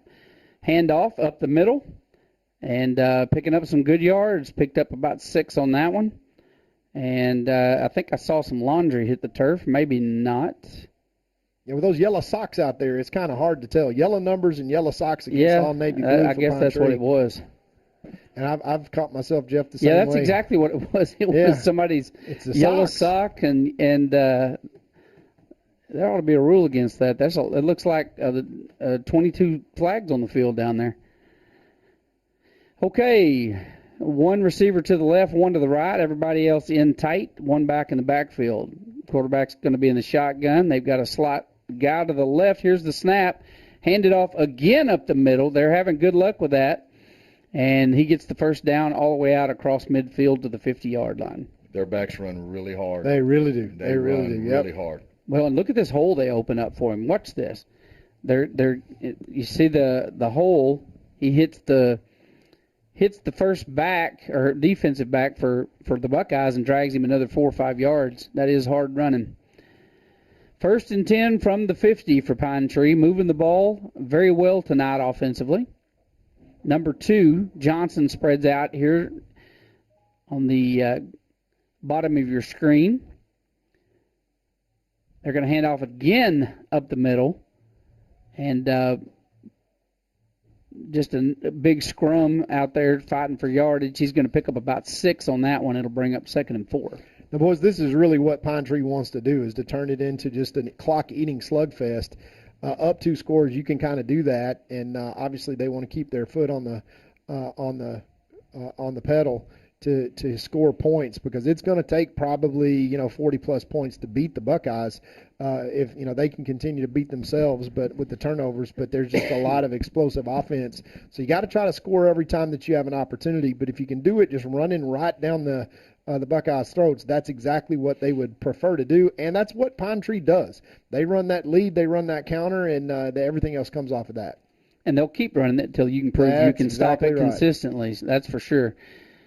Quick pass, number 2, Johnson out there, playing man-to-man, breaks the tackle, stays in bounds, finally knocked down around the 20-yard line, and they're going to say they're going to call a penalty on that. We're going to have to watch that. I mean, it's not like he blocked him. He was the ball carrier. Well, the question was he out of bounds, and was there a whistle? He was out of bounds, but I didn't see him run out of bounds. I thought it was still live. Watch him. He gets away from one defender, down the sideline. He may have stepped out, but our defender didn't know that. Yeah, that's a tough call right there. Yeah, it really is. I mean, we can't hear if they blew the whistle or not, but maybe that's what happened is they blew the whistle. That's going to be personal foul, and they'll mark off a big one there against the Buckeyes. They must have just blown a whistle. Okay. The same set. One receiver left, one right, one back in the backfield. Loaded to the left side. Here's the snap. Handoff, left side. And again, just finding those holes. These backs are good at finding the little creases and getting up there and getting yardage. He picks up about 6 yards or so. Well, Jeff, you said it. You got to stop them from doing what they do. And Pine Tree, the offensive coordinator's moved up to be the head coach. And he's got all his 3 big weapons back with his quarterback, his running back, and his wide receiver. Obviously, about 80% of the offense that you've seen tonight has come right there. But they're good offensively up front. They know what they're doing, and they're going to continue to do that until you stop them. And for the Buckeyes, it's going to be 6-7 yards on first down is not going to get it done.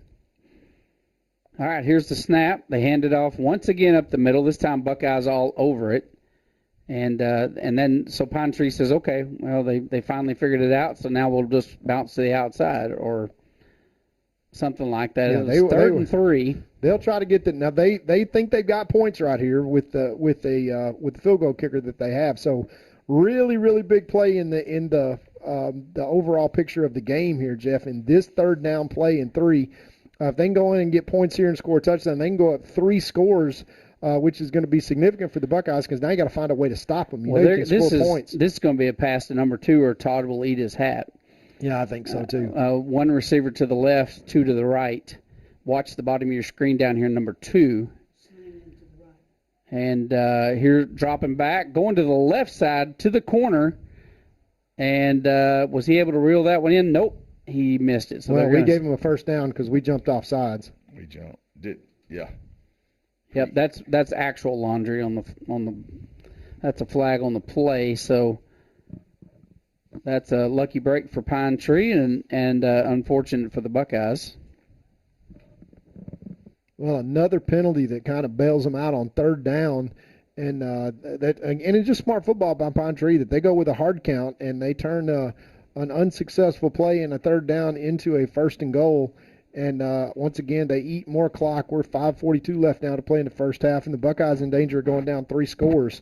And again, it's not that the Buckeyes can't come back and answer. It's just you got to get a stop. At some point, you got to stop them from scoring to be able to catch up. The Buckeyes not had a bad half, but with the turnovers, especially with the pick six, you can kind of see where the deficit comes from. They go back to their money play right up the middle. It's been so effective, and they are just as happy as they can be, like you said, Todd, to eat the clock and run a couple of yards. They know they've got 4 downs right here. This is certainly going to be 4-down territory for them. They're on the 3-yard line now, so look for them to do the exact same thing this next play. 5:11 left to play in the first half, and they would love to go in 3 scores ahead with very little time. They want to eat up as much clock as possible. So just look for the same play right here up the gut. From the shotgun, here's the snap. Quarterback keeper, and he gets in the end zone for the score. I think the difference is for the Buckeyes, we look like it's a first game. Yeah, we do. But they are really clean, really physical, and their running backs get to the hole quickly. I'm impressed with Pine Tree. I really am. Yeah, they look good. They do look good. But when these Buckeyes get the kinks worked out, I think you're going to see some really cool things this year. I'm really excited about this entire year, in fact. I've been anticipating this one for quite a while, knowing what all the other teams in East Texas has. Kick is up, and it is right down the middle, and that puts Pine Tree up 3 scores. It's 35-14 with 4:46 left to play. We're going to recognize some of our sponsors, and this one, Todd, you can have the honors. This is some of our Booster Club sponsors. Well, we so much appreciate our Booster Club sponsors. They got such great signs that are up in our home stadium that really kind of make us look like a college field. We love it. Vicki and George Wolf at Texas Real Estate Executives, TDR Contractors, our Next Gen Industry Services with Brian Barton, Gilmer National Bank and our old teammate Paul Wilson, Jordan and Glaze and Josh Garrett Law Firm, First National Bank of East Texas, Credit Union of Texas with Miss J.C. Clemens, and, of course, our brother from another mother, Troy Murray at Crowley Funeral Home. We appreciate them so much being kind of our anchor sponsors for the Booster Club. And appreciate you too, Reb, being the leader there. Those guys are great. They really, I mean, as a Booster Club, you never want to say no, and because they give to us, we can give back to the kids. So I don't think any coach has ever requested a piece of equipment, a tarp for a baseball field, softball field, track for hurdles and starting blocks. I think we did a pitching machine for the softball team. So we always try to make sure we have funds in there, so we never have to say no. And thanks to those that you just mentioned, we don't have to because they give to us. We have such a great community. Are you shaking them down for a lot of cash, Rebel? You need help? We need to shake anybody down here on the air tonight? They're probably tired of hearing from me. Is Troy Murray giving you enough? Do we need to call him out there? They're probably tired of me calling. Here's the kickoff by Pine Tree. It's going to be short, fielded on the 24-yard line, and a nice open field tackle there by Pine Tree once again. But a nice return there. Looks like Horn. And so Buckeyes are going to take over with only 4:42 left to play on the clock. Plenty of time to get a score in here. Of course, the way the Buckeyes score sometimes, you might actually have time for a couple of scores. 1st and 10, ball spotted on the 34-yard line. Yeah, and really imperative that the Buckeyes execute. And you can't. It's really hard to win games when you're down 3 turnovers on the margin side. And the Buckeye offense is executed well, but we just got to take it all the way to the conclusion and not shoot ourselves in the foot with penalties and turnovers. Horn on the carry, good for 6 yards. Nice run there on 1st down. And really kind of with all these weapons for the Buckeyes, part of this first game is going to be finding their offensive identity and really kind of figuring out what is our kind of go-to that we force Pine Tree or any defense to say, let's see you stop us from doing what our bread and butter is. As Rebel mentioned, really impressive by Pine Tree, but they know who they are. Gilmer knows that we're dangerous and talented, but we're not quite sure exactly what our identity is offensively. Quarterback keeper, right side. Zaid, lots of room to run, hits the sideline, turns on the Jets. He's going to take it all the way to the house for a Buckeye score. 70-yard run there by Zayd Taylor, and you're gonna hear that a lot. That's what happens when your best running back touches it every play. That kid's got some wheels, man. Let me tell you, he can run. He can do that anytime, and obviously when you're following the big blockers, you watch it, he gets into space, and nobody touches him. And that's what Zayd's gift really is. It's not just the speed, but his vision. He sees those lanes, and it takes basically 3 plays for the Buckeyes to answer. And scoring points is not going to be the problem, folks. It's can we stop Pine Tree now? Can we get a quick stop?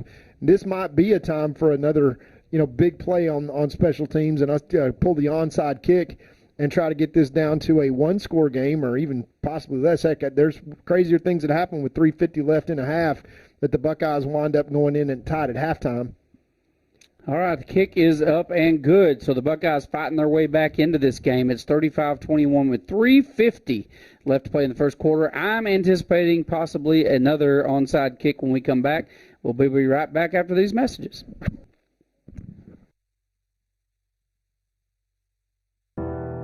When tragedy strikes, you don't want to be in a position where you're second-guessing your lawyer's ability or the resolve to get you fairly compensated.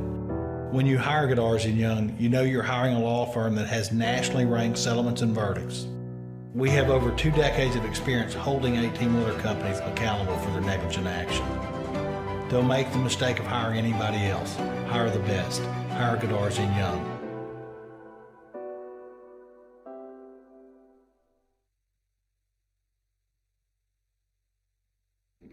All right, back to Pine Tree Stadium. Beautiful full moon tonight over Pine Tree Stadium here in Longview, Texas. And I got to tell you, Jeff, with the air conditioner in here, it's perfect weather. Oh, man, it's beautiful. Beautiful. This is the only reason I do this job, man. I have sat through some games. I've watched some games in comfort that were miserable, raining, sleeting.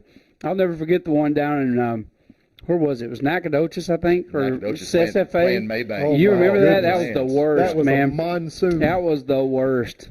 Yep. I mean, I'll never forget that game. That one was the worst, and then Waco. Waco was bad too. State championship game. And by the way, folks, wind blowing 40 miles an Jeff, hour. Can I tell you this as a proud Baylor University? Yeah, alum, I never want to play there we again. are never playing in Waco there ever again. I hate Lifetime that stadium. Suspension. Lifetime. All right, here is the onside kick. Ball's bouncing around, and evidently it doesn't go 10 yards. So great field position with 3:50 left to play in the first half for Pine Tree. So can Gilmer hold them, maybe get the ball back, and try to get this within 1 point or 1-score game.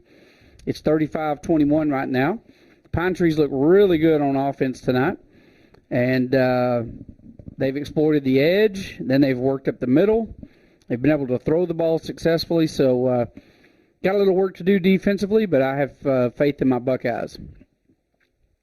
Well, got to stop the counter in the lead, and we give them basically great field position at our 43 in terms of throwing a flag, and so we've got to figure out a way to get a turnover here and stop the momentum, because they would like nothing more than to drain the last 3:50 off this clock and end it with a touchdown. Now we've got the ball to start the second half, so if we could get a stop and find a way to score ourselves, it would be a totally different ball game coming in the second half. But as you said, lots of football left to play, and the next play is the most important one that the Buckeyes got to figure out how to stop this Pine Tree offense, who's, as the Rebel said, has looked very clean so far tonight. All right, one receiver left, one right, and one back in the backfield. Here's the snap. Going to hand it off. Nope, fakes the handoff, dumps it out to the flat to Johnson. Johnson's just so good at staying on his feet. Gets all the way out to the 25-yard line. And that's really easy when you throw it out to your best athlete and in that much space. In that much space, yeah. We've got, if we're going to play man, we're going to have to create some pressure. Obviously, he's got speed and we can run by him, but that's kind of part of this scheme, is that the corners have to hold up and have to really, match up. And number 2 is a tough matchup for anybody, but when you're giving him a 7-8 yard cushion and he can catch it in space, it's tough. All right, bread and butter up the middle, bounces to the right side. Look how hard that young man runs. We got a flag on the play, more than likely going to be against the Buckeyes, probably unintentional face mask if I had to guess. And I'm hoping it's something else, but that's usually what happens when you have that type of situation. So we'll wait and see what the referee says. We'll watch the replay here. You probably won't be able to see it in there. It's just a big, massive humanity there. We had a hands to the face. I saw 71 come off the field without his helmet, and looking at the replay, we had our hands up in his face mask knocking it off, so I couldn't tell who it was, but I'm thinking that may be the penalty. Personal foul, face mask against the Buckeyes. Yep, they're going to mark that one off, and that is going to put those guys right up there. You know, we fought back and got inside, 2 scores, and now we've put them in great field position. Ball's going to be spotted on the 8. Well, don't look now, but with 3:17 left, if they score in the next couple of plays and leave us time, we're just playing tennis match here that we're down, potentially. A service. And, But we got one service coming back to start the second half, but we got to figure out a way to get a turnover or something here because we can't just trade touchdowns from here on in. We're going to always come up on the short end of the stick at this point. All right, Johnson shifts to the left side. Here's the snap. Handoff up the middle. 6, just man, this guy can run. I mean, he really just fights for yardage. He gets all the way down to the 5, past the 5 to the 4. So it's going to be 2nd and goal from the 4. 2:37, and they'll probably take their time getting this play in and eat up as much clock as humanly possible. Rebel, it's nice to have you back in the press box with us. Well, it's good to be back up here. I'm enjoying it. It's been several years since you've joined us. Matt Turner's first year as head coach. That was your last time? Henry Trail and I went to Pleasant Grove, and that was it. That was it? I don't remember why that was it, but that was it. All right, here's a snap. Handoff again. And it's going to be stopped after about a yard gain. We also want to congratulate Rebel Jackson and his lovely wife, Kim, because they just became grandparents a week ago. Greatest feeling. And you're not proud of that at all, are you? No, not one bit. I am going to ask you a question regarding genetics here with figuring out how do we get the obviously athletically talented male into the gene pool going in the Jackson family, because you're surrounded by women, bro. I am. I think God has a sense of humor. Yeah, I know he does. I think if I'd had a boy, there'd have been a lot of button heads. I know he does. I promise you that. I'm okay with it. That's awesome. We take a time out to try to preserve some clock here as we've got a big 3rd down and goal here. And if there's ever a time for the Buckeyes to get a stop, which may really, by the end of this night, have an impact on the scoreboard of the game, this is probably the play right here. And, Jeff, you've said it a million times, when they get into this 3rd and long or 3rd and down and must situation, they'll either try to run it down our throats 2 times in a row, or they're going to try to put it in number 2's hands. And I think probably the play that they ran the last time where we did not account for the quarterback is going to be in there somewhere too. Is 2 splits out man-to-man to the wide side. We'll have a tight shot here, so we'll be able to see it. But Buckeyes need to bow their neck here, and, boy, would a turnover be great. Yeah, they've got a different back that's checked into the game. So we'll see what they're thinking here. Number 23 is checked in for Pine Tree. 1 receiver left, 1 right. 1:58 left on the clock. Ball's on the 4-yard line. Here's a snap. Handoff to number 23 up the middle.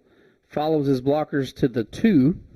And that's a timeout for the Buckeyes, and it's going to be 4th down and goal from about the 2. So now let's see what Pine Tree's going to do here. We call timeout with 1:53 left, and they can try to put a nail in the coffin here, or they can go with a kicking game. And it looks like a bunch of guys are going to scramble on to try to kick here and take the points. So they'll take a timeout. I'm not exactly sure what the kicker's number is, but I'm just looking at the quarterback. If 31 is on the sideline, then they're kicking it. If 31 is in the game, then maybe they're not kicking it. But this is a big play here. If they do go for it and the Buckeyes manage to stop them, not only have you created a 7-point swing, but you got a minute and plenty of extra seconds left to even turn it into a 14-point swing. I'd say this is probably the play of the game right here, if they decide to go for it. Which really, it looks like Pine Tree's going to try to figure out a way to go and score here, and it's going to be up to the Buckeye defense with 4th down and I'm not seeing where the chain is, but it's 4th and 2. Yeah, I'm with you. I think he may go for it here with the success that they've had, knowing that if they don't get it, we're on the, 1 yard line, 2 yard line. Huge That's play certainly right what here. I would do. Yeah, number 6 is still in the game. They're going to go for it here. And they have quarterback's going to go under center here. So they're going to go to an I formation. They've only run this, I think, one time tonight so far, and it was a handoff to the tailback on the right side. So be watching the tailback here. See if he follows that big fullback. And we jumped. Now, I don't know if they moved or we'll have to see how that turns out, but that could shorten the distance quite a bit. That'll be half to the goal. They did jump. We jumped first, but I think he did 71. Yep, 71. Looks like the guard might have moved a little early. Now let's see if they try to kick it or they're going to go for it. That's going to back them up 5. Now they're going to kick it. Now they're bringing in the field goal team. Now let's see if the Buckeyes that have been kind of known for this with and it's been close. This Marcomaro's gotten just sniffing the kick on multiple occasions here. And if they can get this block, this is going to be a huge swing in the game. Let's see if the Buckeyes special teams here can create some penetration and create a big block. This is a kind of a gimme field goal. This is only going to be a 24-yard field goal. He's kicking it from the 14. All right, number 30 in to kick, and there's a flag there. Not sure if they moved again or if we were offsides. That would be interesting to see what they might do. Referee is saying that's illegal procedures. They're going to back it up again, and I tell you That's what. another 5 right there. Now Pine Tree kind of shooting themselves in the foot. Number 30 does have enough leg to get it there, Todd. You said you were watching him during warm-ups. Oh, yeah, he can hit it from 40. But the question is that, now you got a couple of jitters going, and the center in there's got to execute 2 or 3 times in a row. You do have several huge bodies that are crashing through that line here trying to create some penetration.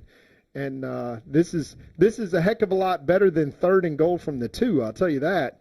But the Buckeyes, with a points play here, and a real chance to really kind of turn the momentum of this ball game if they can find a way to get off the field here with no points scored.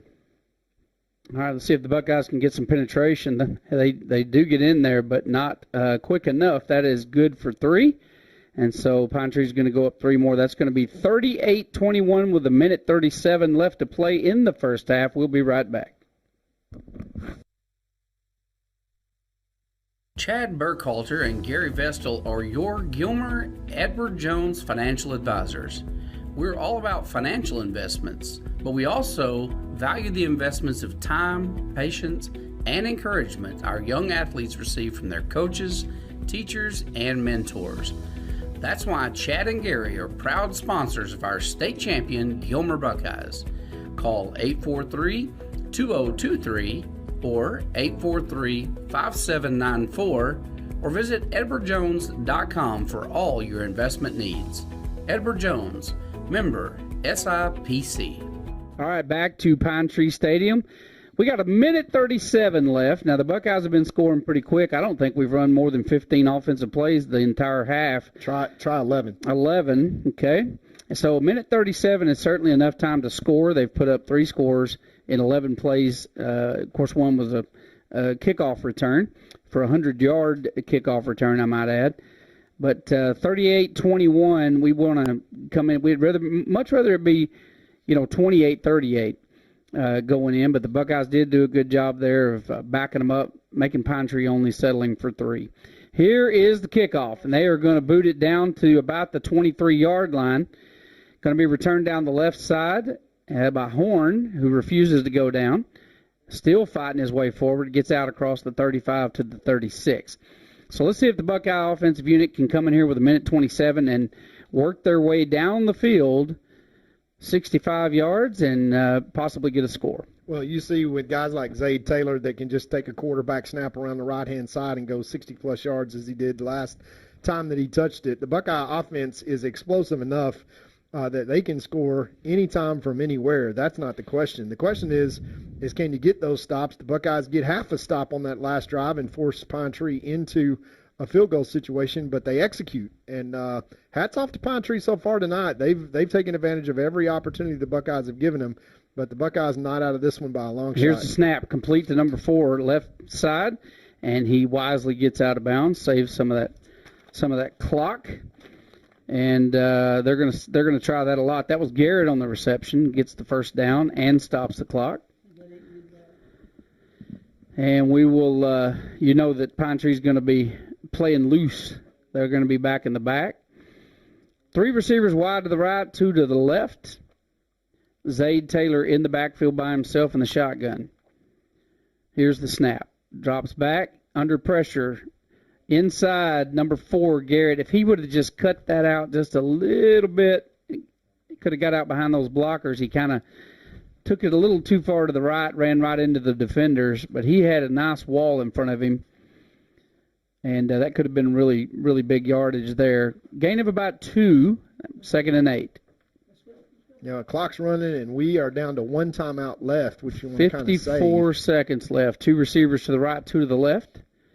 Taylor, high snap, pulls it down, going long. He's going to step up, throws it, got a man, and stops the clock. That was number 5, Neighbors, on the reception. Catch. Nice really catch. Good catch. That's a D1 catch right there by the future D1 receiver. Boy, lots of. But again, look at Taylor, how calm he is in the backfield. Last year, he would have panicked and turned it up no matter what. He had poise in the backfield. I'm loving what I'm seeing from him so far this year. Yeah, 40 seconds is a lot of time with the timeout left, and using that sideline, obviously, as Coach Rob in the back says, they're playing prevent on the backside, but they're muscling up to try to get some pressure here. Let's see if the Buckeyes run right by them. 2 receivers left and right. Taylor under pressure, forced out of the pocket. It's going to be sacked on the 30. And we're going to force to be burned our last time out there. And this is going to really affect the play calling. 33 seconds left. Probably time for 5 more plays. They all got to be passing plays. They all got to work the downs or work the markers to try to move the sticks. But the Buckeyes' offensive package here is the passing package in an empty set. I like our chances here, but this is one of those things in the game where we've got to find a way to put the ball in the end zone here and score. That would pull it to a 10-point game, and then we're going to get the ball to start the second half, and then basically you're a stop away. All that sounds crazy, but, guys, we're sitting here looking at 59 points scored in the first half. And for a first game, you can say that the offense is ahead of the defense. Which is to be expected. Well, no, I wouldn't say. Normally your defenses are – but you're right, there's a lot of football left. And, we get the ball first coming out. You score here and then get the ball first coming out. It's a completely different game. Completely. And that is the importance of these plays that are right here. I mean, just having that stop down there, and it's not a Pine Tree touchdown instead of it's a Pine Tree field goal. That's a 4-point swing, but it's an 11-point swing if we can turn around and score right here. And that's kind of where we really got to get the momentum. Again, plenty of offensive weapons in the Buckeye arsenal, but you got to really take your hat off to Pine Tree offensively, that they have just been true to themselves, played Pine Tree football, if there is such a thing, this early in the season. And they've got a 38-21 lead they're clinging to right now. Here's the snap. Taylor drops back, fires one over the middle, and gets down right in the middle of the field. They're going to have to get up there and spike the ball real quick to stop it. Yeah, they stopped the clock to move the chains. So yeah, you got 27 seconds. They'll start it back up. They're going to get an actual playoff. So here is the snap, looking to go to the end zone. Number 4 over the top and can't pull it in. And I really thought that was over the top of his head. Very hard to catch Garrett there. You can't really blame him for that. That's a tough one. Yeah, that's a tough catch to make, but it's a great pass by Zayd. And fortunately, it's an incomplete pass, which stops the clock. So now the Buckeyes have another 40 seconds on the play clock to really get the play in that they want.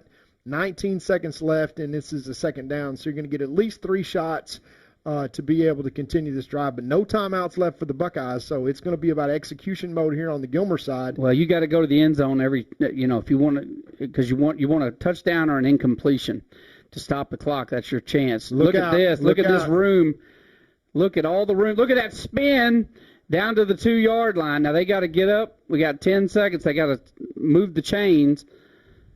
But you got 10 seconds on the clock. I think we're out of timeouts. We're going to spike it. All right. They're going to get set. We got to spike the ball This here. ought to be a quarterback. Yeah, he's going to spike it.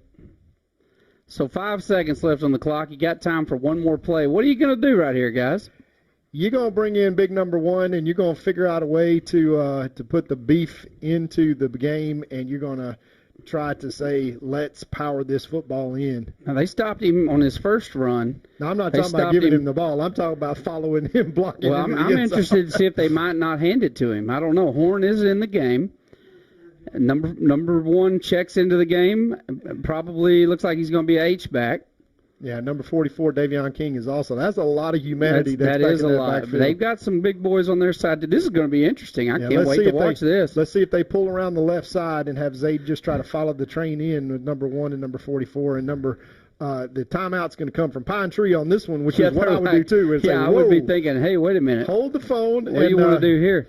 And really, I get why they did it, but that gives Gilmer a few minutes to kind of think about, playing here. I don't know that you don't load it to the right side and then and run Zaid to the left. Student body right and then psych them out, run to the left. Well, you're only going to have one man to beat over there, and if you got Garrett over there blocking for you, I kind of like that. Yeah, this is interesting because it's the same situation late in the game for the last game the Buckeyes played against Athens, where we did have a fourth down and in at the 5. Now in this case we've only got 5 seconds left, so this might as well be fourth down, and we got to figure out a way to put it in the end zone here. It's second down on the chains, but it's really fourth down, and this is going to be the last play. So you're gonna figure out a lot about yourself here if you can go in and really if you can have your way in. If you can have your way, Rebel. What are you going to do here, Rebel? What's your call? I'm going to say Zaid's keeping the ball now. And I think he's going to stay inside behind the big boys. All right, you're saying he's running behind the big boys. I'm saying keep the ball in Zaid's hands and run behind the big boys. And run behind the big boys. You may even have Horn lead in there with it. Yeah, this is going to be interesting. Oh yeah. All right, this is going to be great. I can't wait to see what they called right here. They're shifting over to the right. Handoff. Zaid's going to keep it. Get in there, Zaid. He did. Touchdown. Untouched. What a great call. And a great job by the offensive line, not only getting their blocks, but not holding. Yeah, that was great. Everything had to be perfect right there. You're right. Great job to keep the hands inside and not watch Zaid. Look how patient he is. Look at him. Almost a hold right there, and they didn't. And Zaid picks his hole and shoots the gap. What a great job there by Zaid Taylor. Now, no time left on the clock and a chance to score points and us to get to 28-38 within 10 points. Lots of things to fix at halftime for sure on the Buckeye defensive side, but a lot of confidence here too, knowing that, look, we can go execute and do what we need to do when we need to go do it. On the offensive side, that is a confidence-building drive where you can go execute that when you absolutely have to. And I think we're going to look back on that just series of plays here. That's an 11-point swing. The Buckeyes were down 20, or they were down 21 points. No good. That's gonna come back to hurt. We got flags. Well, let's hope for the best on that. Yeah, there was a lot of confusion down there and having trouble handling the ball. Looks like it might be against Gilmer, I guess. It's funny how you score 6 and you think, hey, and you miss at 1 point, and you're just hanging on every point here. But yeah, that's big, not converting that extra point there. Well, if you think about it, guys, just a few minutes ago, Pine Tree's up 21 points. And now they're down, they're up 11 points. So definitely the last 2 minutes of the first half, the Buckeyes have they're explaining it now to the Pine Tree coach. Personal foul against Gilmer. Okay, that will hold over to the second half kickoff. So it is an 11-point game going in. The Buckeyes will be receiving the kick to start the half, and we will recognize some of our sponsors and come back with the Juicy's Halftime Show right after this.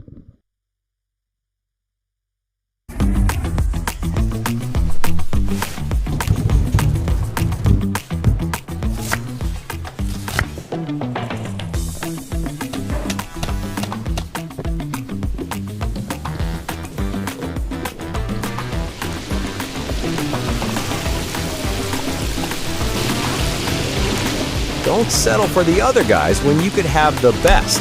Only at Juicy's.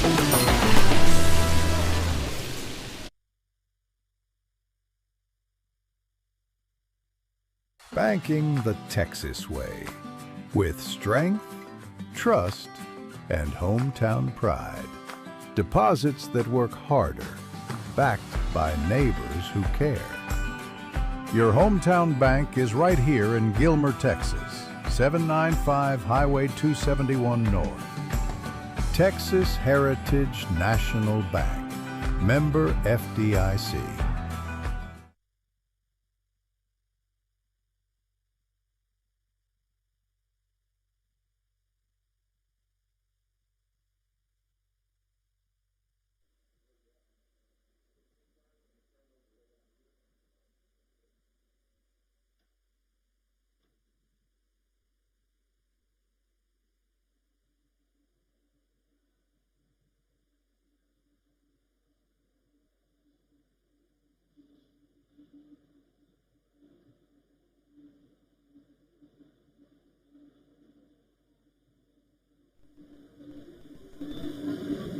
Ladies and gentlemen, introducing the Gilmer High School Stars drill team, directed by Donna Lane, Taylor Murray, and Lauren Murray. Officers.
They start the kick to the Gilmer High School fight song.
I'm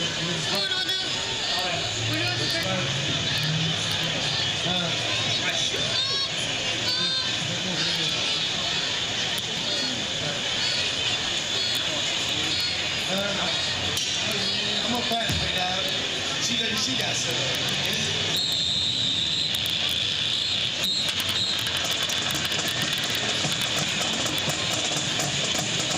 And now, ladies and gentlemen, Gilmer Independent School District is proud to present one of the most decorated military marching bands in Texas, the pride of Upshur County, the 2025 UIL Military Marching Gold Medalist, Gilmer Buckeye Band.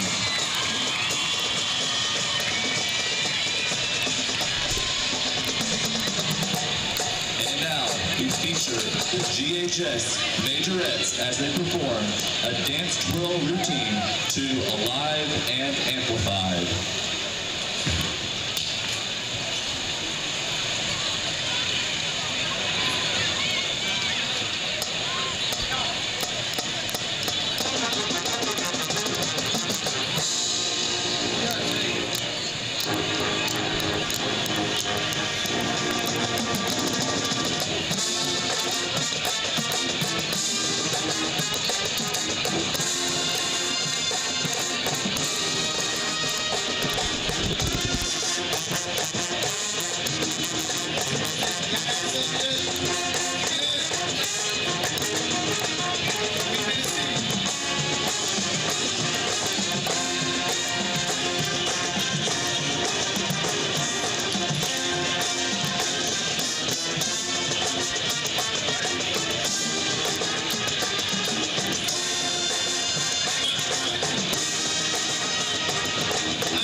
Tonight, the Gilmer Buckeye Band will be performing a portion of their 2026 UIL halftime show, featuring Fanfare Heroica by Larry Ward and Troopers Tribunal March by Henry Fillmore.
Buckeye Band. The Gilmer ISD Bands are directed by Brandon Garman, Sarah Thompson, Kaylee Cochran, Caleb Packer, and Eric Gray. The majorette instructor is Laura Horn.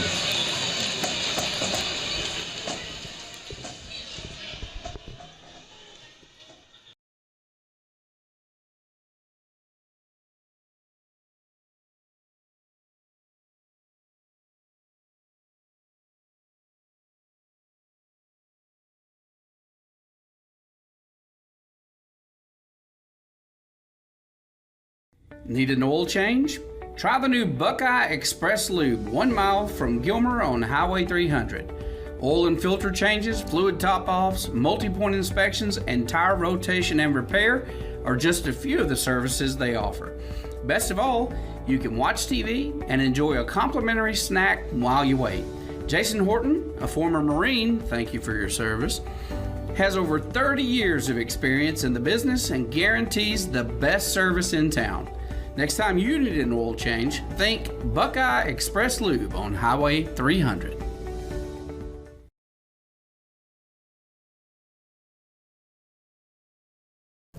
It's gonna be alright. How can you tell? I feel it in my heart. It's gonna be okay. Juicy's Burgers, serving you for over 40 years. To another day. It's gonna be alright.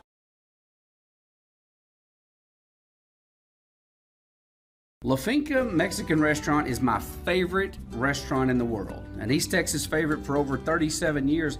Everyone with any taste agrees La Finca has the best Mexican food in Texas. But I want to share some of my personal favorites with you that maybe you haven't tried yet. Dina and I both love the ribeye steaks at La Finca. Ribeye steak and a baked potato, you can't go wrong. And if you happen to be a hamburger connoisseur, La Finca has one of the biggest and best hamburgers in town. Absolutely fantastic. And finally, never, and I mean never, leave La Finca without having a slice of Olga's homemade carrot cake or tres leche cake. Trust me, it'll change your life forever. La Finca, supporting the Gilmer Buckeyes for over 37 years.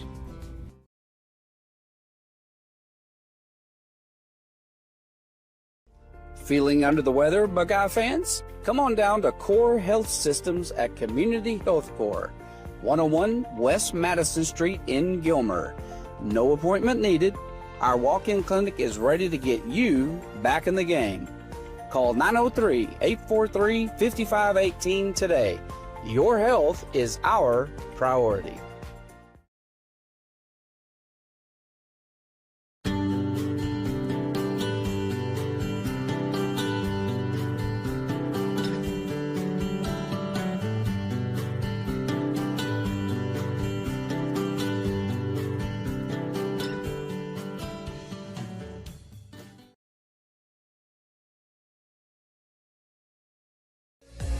Please join Jeff Rash and Alan Metzel each Monday morning for the Gilmer Buckeyes Coaches Show. Every week, Jeff and Alan discuss elements of the program, speak with special guests, give player updates, review key plays from the prior week, and give insights on the opponent for the current week. As a fan, this is your chance to go into the locker room and behind the scenes. To view the Coaches Show, go to GilmerBuckeyes.com and click on the Coaches Show button. Go Buckeyes!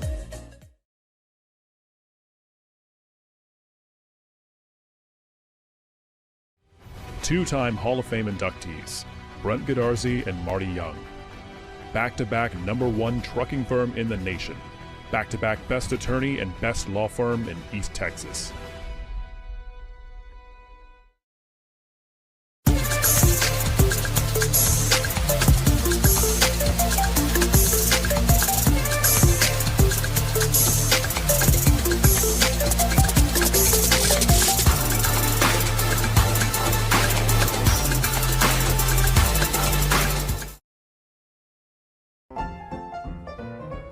Since 1900, our customers have relied on and placed their trust in First National Bank of East Texas. Today, we remain committed to earning that trust and serving the needs of families and businesses throughout East Texas. Because time never stands still, you can depend on us to meet the changing needs of future generations for the next 125 years. You can bank on that. First National Bank of East Texas.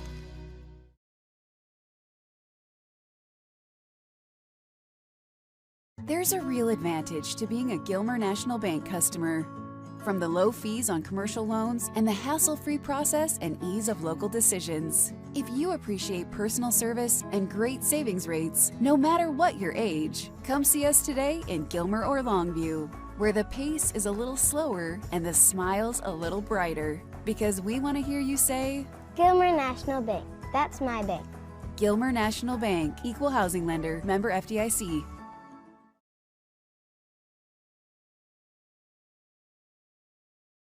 For nearly 150 years, Crowley Funeral Home has offered the highest quality in funeral services to the families of Upshur County for a fair and reasonable price.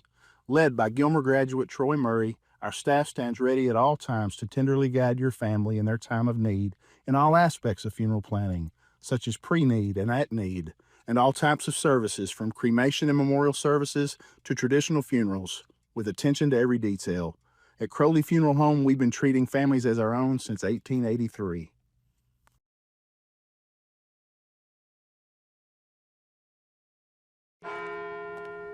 At Farmers Insurance, we've seen almost everything, so we know how to cover almost anything, even a rock and wreck.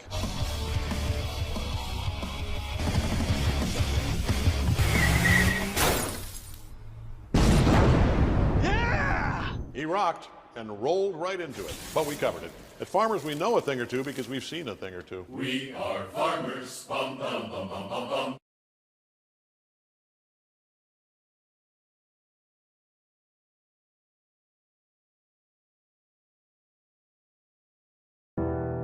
When tragedy strikes, you don't want to be in a position where you're second guessing your lawyer's ability or the resolve to get you fairly compensated. When you hire Godarzi & Young, you know you're hiring a law firm that has nationally ranked settlements and verdicts. We have over 2 decades of experience holding 18-wheeler companies accountable for their negligent action. Don't make the mistake of hiring anybody else. Hire the best. Hire Godarzi & Young.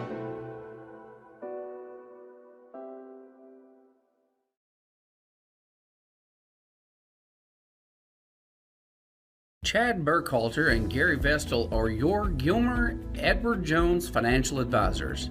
We're all about financial investments, but we also value the investments of time, patience, and encouragement our young athletes receive from their coaches, teachers, and mentors.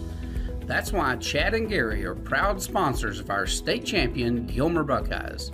Call 843-2023 or 843-5794 or visit edwardjones.com for all your investment needs. Edward Jones, member SIPC.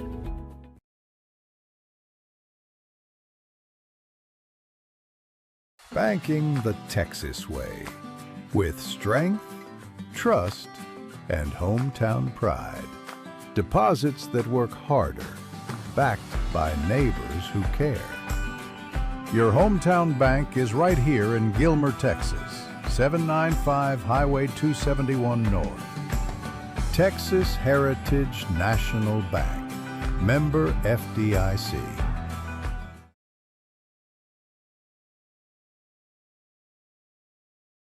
Need an oil change? Try the new Buckeye Express Lube, 1 mile from Gilmer on Highway 300. Oil and filter changes, fluid top-offs, multi-point inspections, and tire rotation and repair are just a few of the services they offer. Best of all, you can watch TV and enjoy a complimentary snack while you wait. Jason Horton, a former Marine, thank you for your service, has over 30 years of experience in the business and guarantees the best service in town. Next time you need an oil change, think Buckeye Express Lube on Highway 300.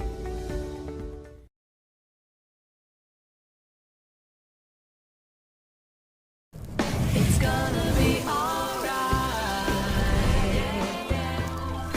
How can you tell?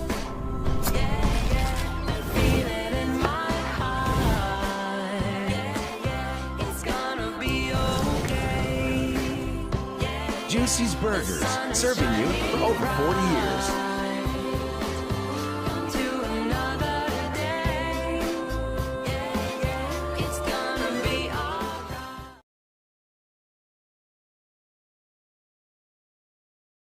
La Finca Mexican restaurant is my favorite restaurant in the world. An East Texas favorite for over 37 years. Everyone with any taste agrees La Finca has the best Mexican food in Texas. But I want to share some of my personal favorites with you that maybe you haven't tried yet. Dina and I both love the ribeye steaks at La Finca. Ribeye steak and a baked potato, you can't go wrong. And if you happen to be a hamburger connoisseur, La Finca has one of the biggest and best hamburgers in town. Absolutely fantastic. And finally, never, and I mean never, leave La Finca without having a slice of Olga's homemade carrot cake or tres leche cake. Trust me, it'll change your life forever. La Finca, supporting the Gilmer Buckeyes for over 37 years.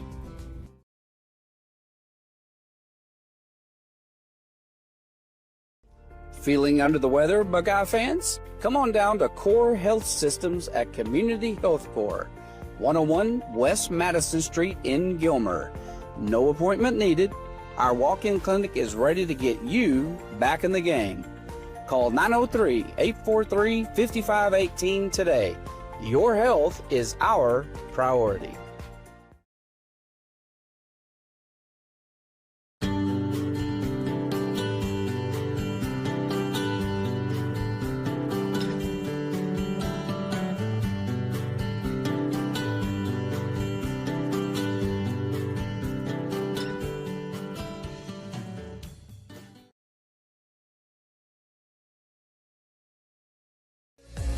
Please join Jeff Rash and Alan Metzel each Monday morning for the Gilmer Buckeyes Coaches Show. Every week, Jeff and Alan discuss elements of the program, speak with special guests, give player updates, review key plays from the prior week, and give insights on the opponent for the current week. As a fan, this is your chance to go into the locker room and behind the scenes. To view the Coaches Show, go to GilmerBuckeyes.com and click on the Coaches Show button.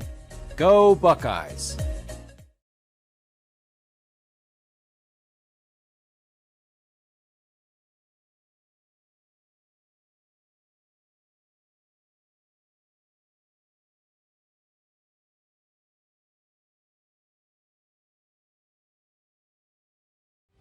Two-time Hall of Fame inductees, Brent Godarzy and Marty Young.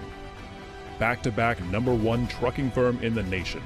Back-to-back best attorney and best law firm in East Texas.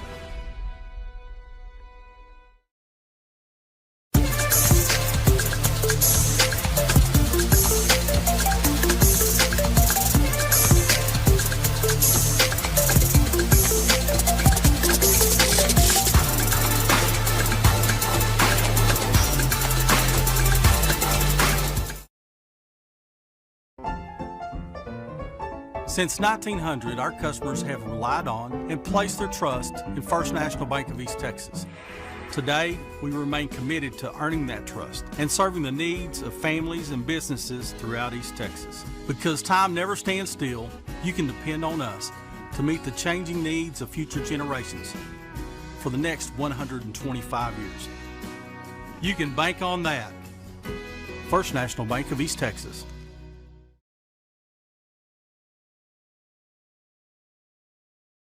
There's a real advantage to being a Gilmer National Bank customer.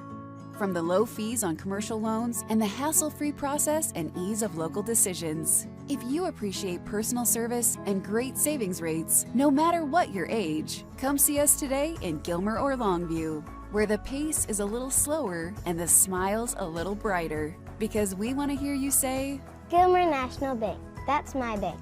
Gilmer National Bank, Equal Housing Lender, member FDIC.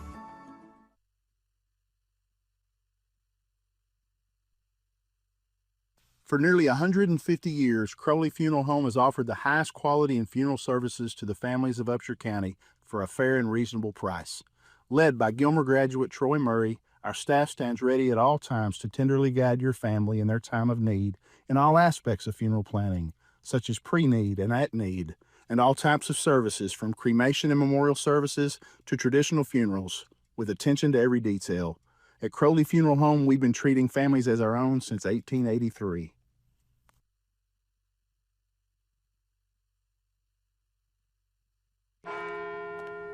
At Farmers Insurance, we've seen almost everything, so we know how to cover almost anything, even a rock and wreck.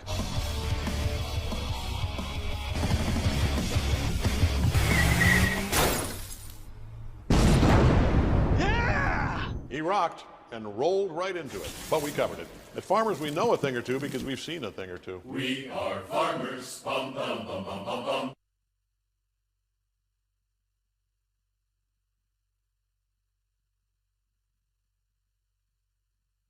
And we are back to Pine Tree High School for the second half of action. And what a first half we've had with no less than 65 points between these two schools put on the board.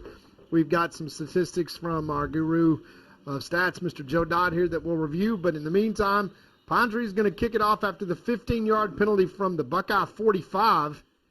And Pooch kick it up. Yeah, we knew they'd do that. Kick it right out of the back of the end zone, bring it back to the 25. No chance to return. And with the two deadly return guys we've got in the back, that's exactly how they wanted to start the game here in the second half, Todd. Well, I can tell you, Jeff, the Buckeyes are 11 down, which is, given the fact that they've got the ball, now it's like a tennis match. You have to win all the points you really need to win. We are one stop and one turnover away from being back in this game, but we've got to execute. And it starts out on the offensive side of the ball, and that's where the Buckeyes come out and shift.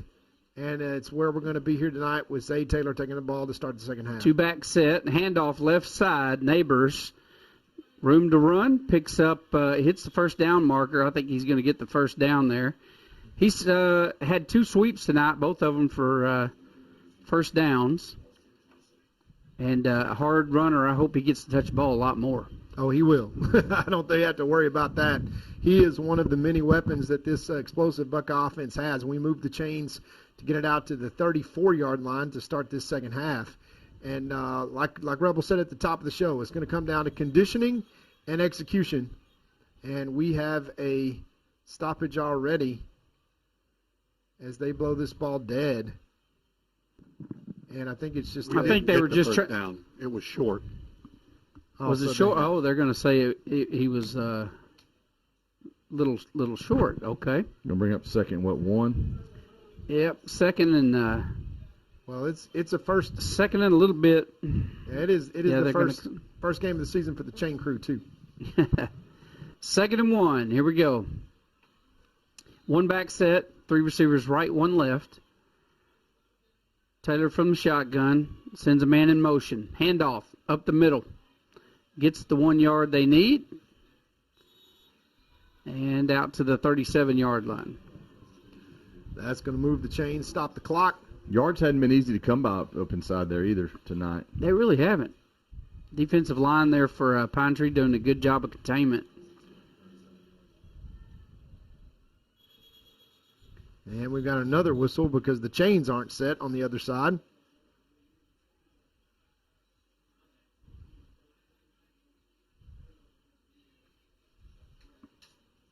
Having a hard time getting it going here in the second half, guys.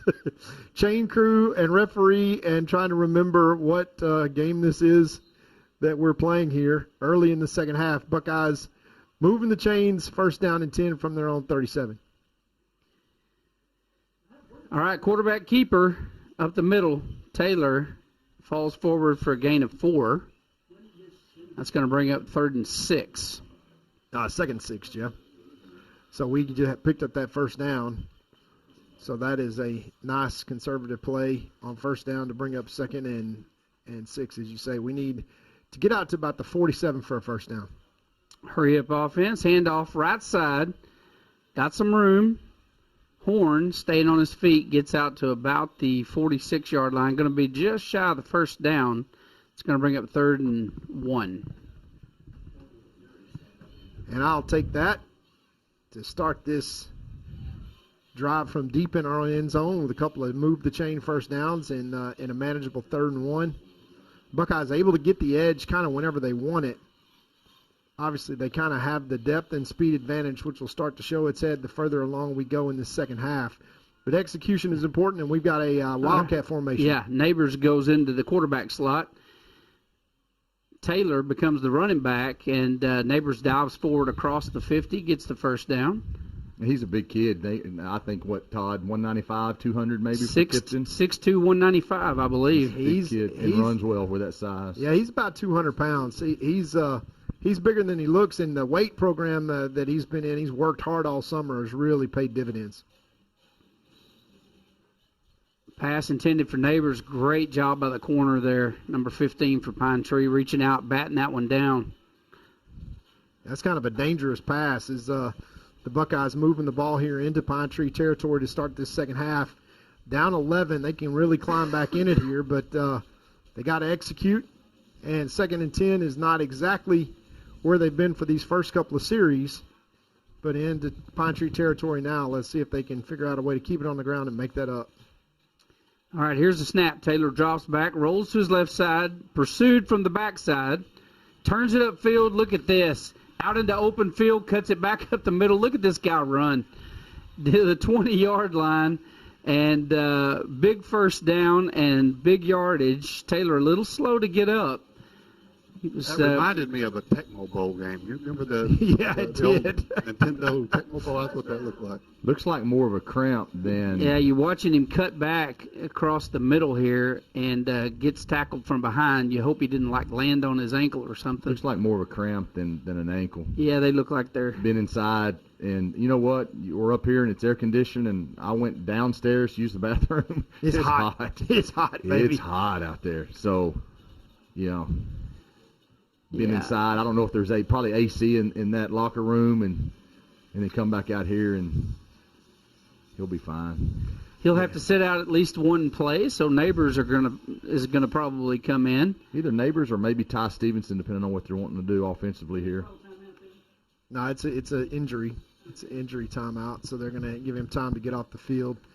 And the Buckeyes driving now close to the red zone, and like I say, the Buckeyes got to hold serve on the offensive side, and they're just one stop away from really being in this game. Having been down 21 early in the first half, it's not a bad spot comparatively. They just have to keep executing, and there's a lot of football left here to play and lots of weather, and this is going to come down to a gut check on both sides of the ball. I think that is the sophomore Ty Stevenson in at quarterback right now.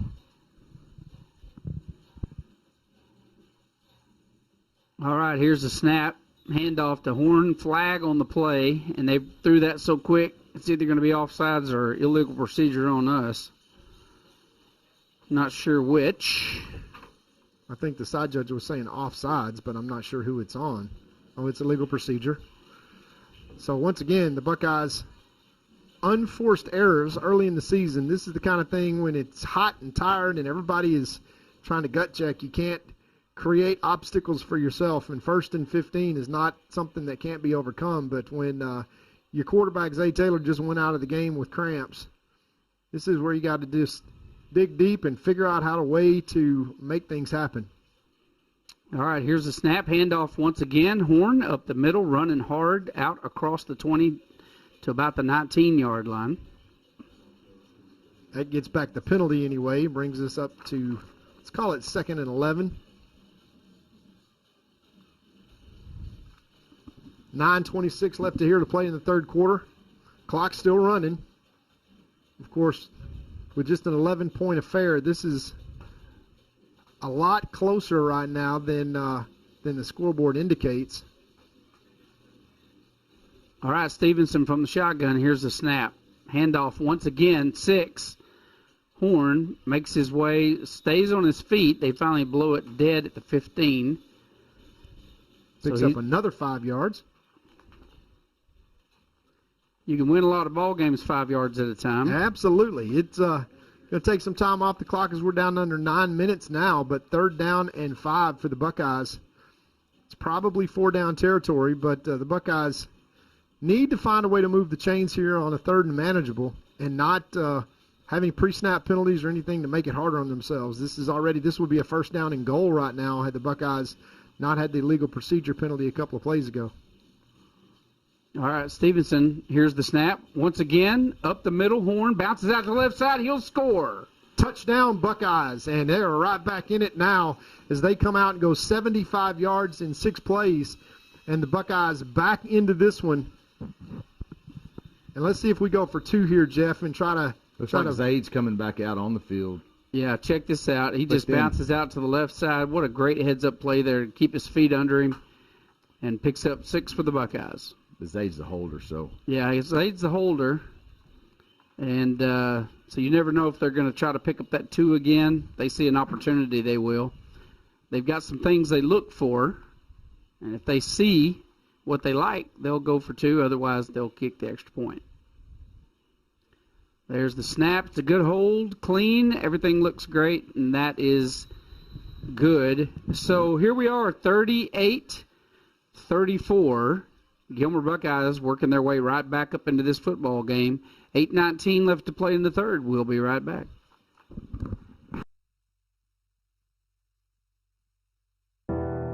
When tragedy strikes, you don't want to be in a position where you're second-guessing your lawyer's ability or the resolve to get you fairly compensated. When you hire Godarzi & Young, you know you're hiring a law firm that has nationally ranked settlements and verdicts. We have over 2 decades of experience holding 18-wheeler companies accountable for their negligent action. Don't make the mistake of hiring anybody else. Hire the best. Hire Godarzi & Young.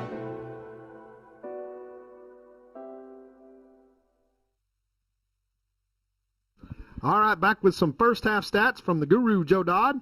Pine Tree had 38 points on 11 first downs, 28 total plays, 309 total yards, 19 for 108 rushing. They were 8 for 9 yards passing, 0 interceptions, 201 passing yards, and 1 turnover. For the Buckeyes, 27 points on 9 first downs, 28 plays, 232 total yards. There were 17 rushes for 162 yards, 6 of 11 passing, 2 interceptions and 2 touchdowns, and of course that big pick 6 is really the difference in the ballgame right now as the Buckeyes come out and do what they need to do, score to start the second half, go 76 yards in 6 plays, and it's 38-34, and let's see if the Buckeyes can get a stop.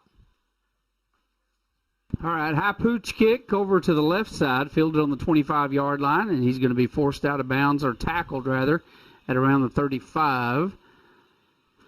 So good field position there coming out. The offensive unit, who has done an excellent job tonight for Pine Tree, they have executed extremely well. Running backs ran hard. The offensive line has blocked well, and of course, number 2 Johnson has been the star of the show as a wide receiver.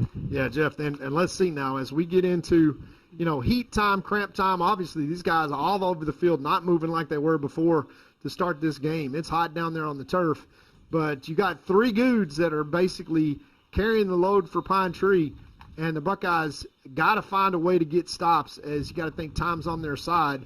But they've come out and done what they've done to start the second half. Let's see if they can now come out and get a stop. All right, there's the snap, pulls up, hits one a crossing route across the middle, and they've hit that a couple of times tonight. That was a great pass, great catch. Moves the chains, and the ball is now across midfield at the Buckeye 49. Yeah, we got another cramped up Buckeye here. Yeah, that was the sophomore, I think, Justin Dorsett on the last play, but I can't tell who that is over there cramping.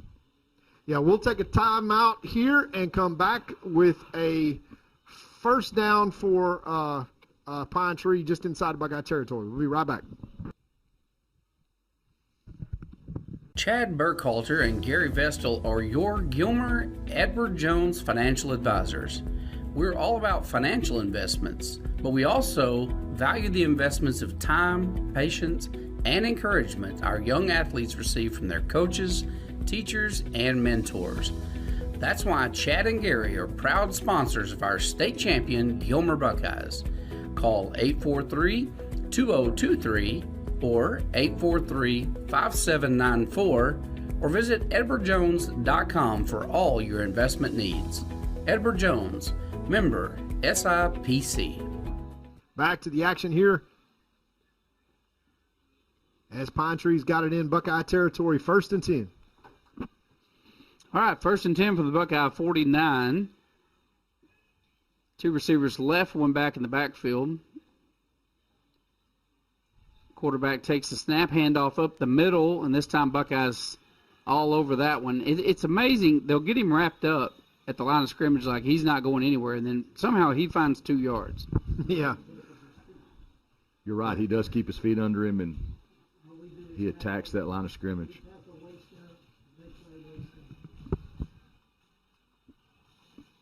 Three-yard carry on that carry, going to bring up 2nd and 7. And you notice, Jeff, pretty much the same 6 plays from Pine Tree kind of over and over and over again. They do what they do. We talked about it at the top of the show. It's just up to us to stop them. All right, here's the snap, low snap. Handoff at the middle, big hole, and he is going to take this one to the house. Tackled on the 4. Shoestring tackle on the 4, and that was just a big hole right up the gut. You watch this replay, and he goes through basically untouched and just gets caught. By Justin Dorsett. Yeah. Dorsett catches him, trips him up at the 10. He falls down on the 4. Yeah, here's an opportunity right here, fellas, to be able to say, hey, gut check. We got a lot of football left to play. They got 1st and goal at the 4. We got to find a way to, at some point, stop them from just answering the score and just trading scores. All right, here's a snap handoff once again. That's one of those frustrating things. I remember the game that frustrated me the most, watching somebody just run up the middle all day, and that was in Waco, Liberty Hill. Oh, yeah. Same game we referred to earlier. You remember that? Just all day long. Same play, left and right. Same play all night long. Did they run, was it a wishbone, or what was it they were running? They ran wing T. Wing T. All, they're still running it. And all night, just right down our throats all night long. These guys are doing a pretty good job of that tonight. Executing really well up the middle. Bounces out to the left side for the score. And we got a flag down from the lead official that threw it from about 25 yards away. That was a nice pass. But that's probably going to be a holding call.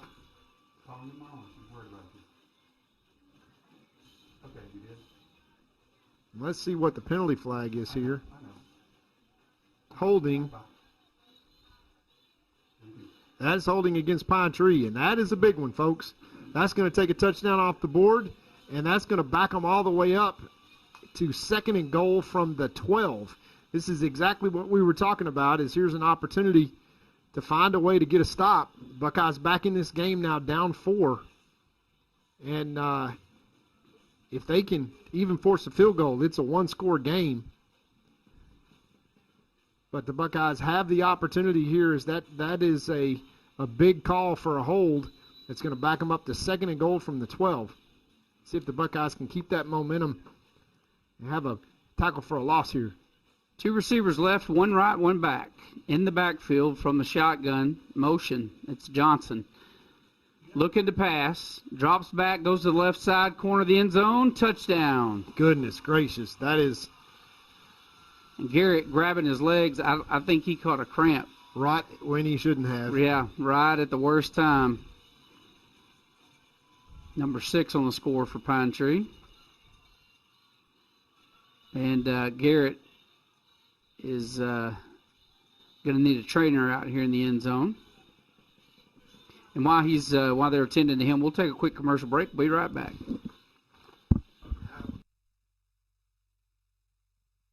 Banking the Texas way, with strength, trust, and hometown pride. Deposits that work harder, backed by neighbors who care.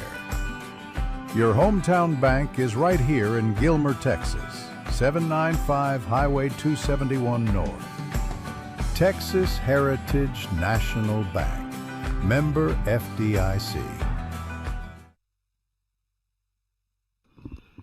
Back to the action is almost a replay of the first half in terms of the touchdown scored. As we just get the play action pass and we get our secondary with our eyes in the backfield, and then the receiver just pulls up and runs right by us. A cramp did not help there, but back to a 10-point lead, and the Buckeyes with a big extra point and a chance to steal one here point-wise. Let's see if the Buckeyes can get a good block here.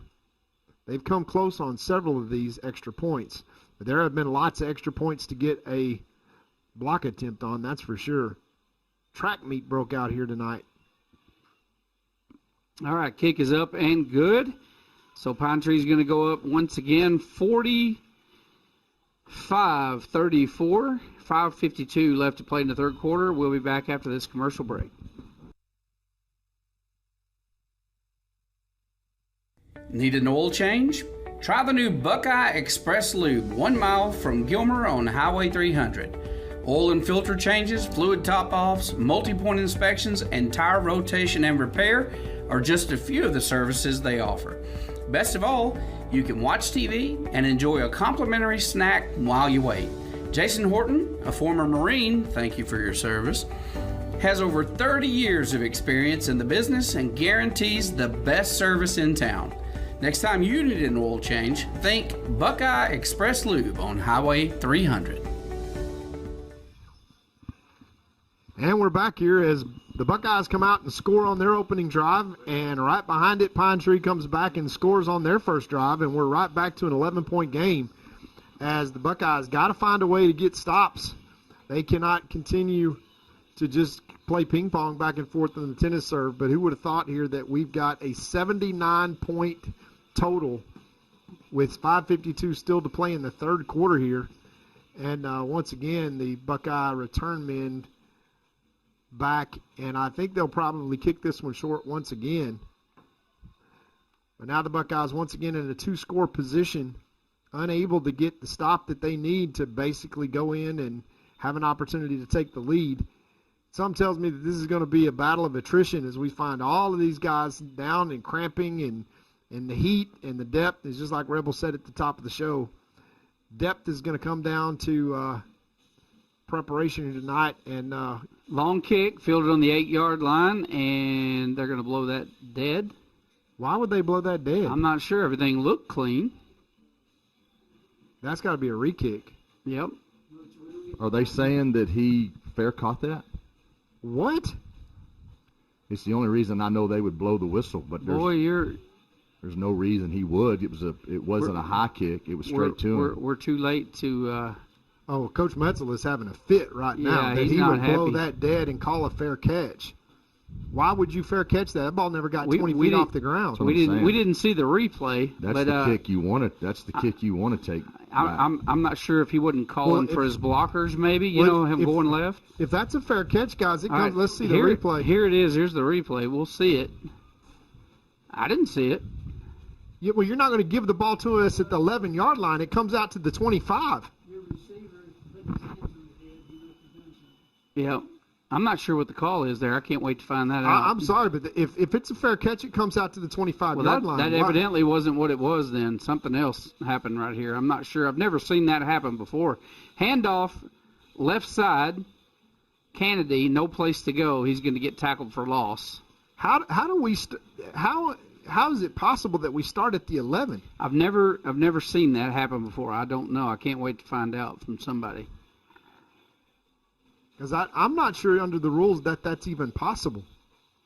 Because if he fair caught it, and that's what they said. Did they say his knee hit the ground? No way. He did. I mean, there's no way his knee hit the ground. He looked like he was a little low. Maybe that's the only thing that makes sense is a knee.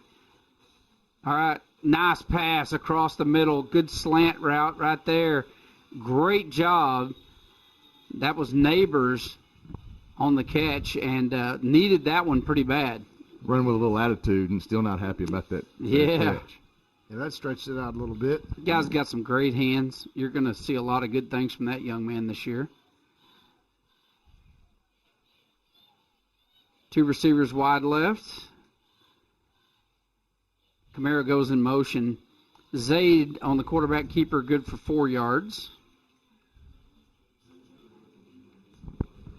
It's good to see Zaid back in the lineup. Yeah, those cramps, boy, they're tough this time of year, aren't they? They are. even with all the conditioning these guys do throughout the summer, that heat, I'm telling you, it's tough. Quick pass, complete. Number 10, caught from the backside. Let's see if that's a flag. Yeah, that's a face mask. That comes from the other side. Yeah, that's it was gonna be either 15 more. a horse collar or a face mask. Yeah, let's watch It looked the like he replay grabbed on him this. maybe from the back of the helmet. I couldn't tell for sure. That's what I think too. He might have grabbed the back of his helmet.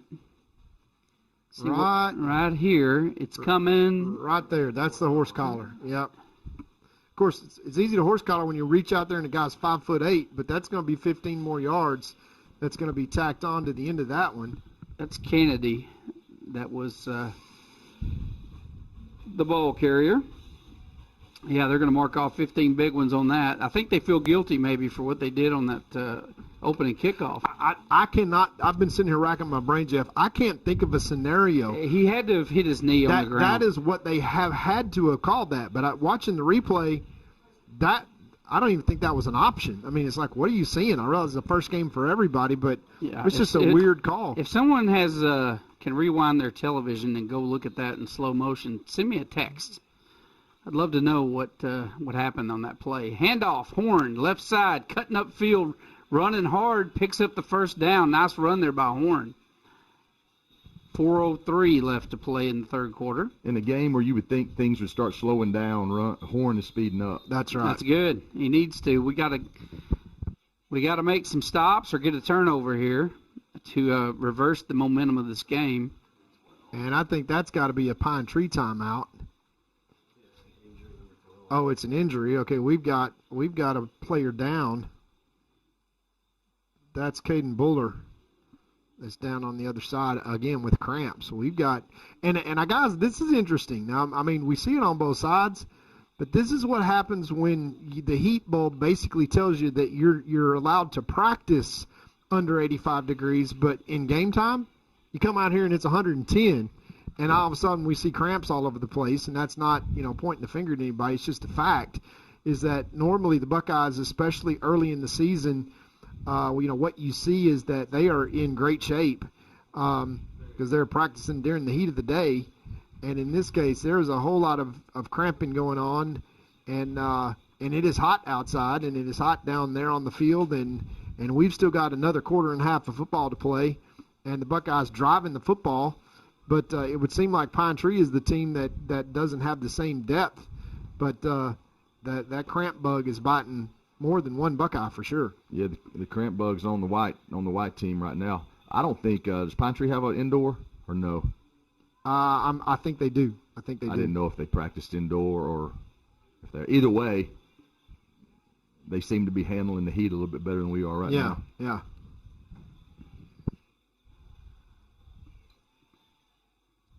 All right, 3 receivers wide to the right. Looks like they're going to send 2 wide to the left. Zade's going to be in the backfield by himself in the shotgun. And then now they're going to bring Horn back into the backfield with the slot man to the right side. Here's the snap.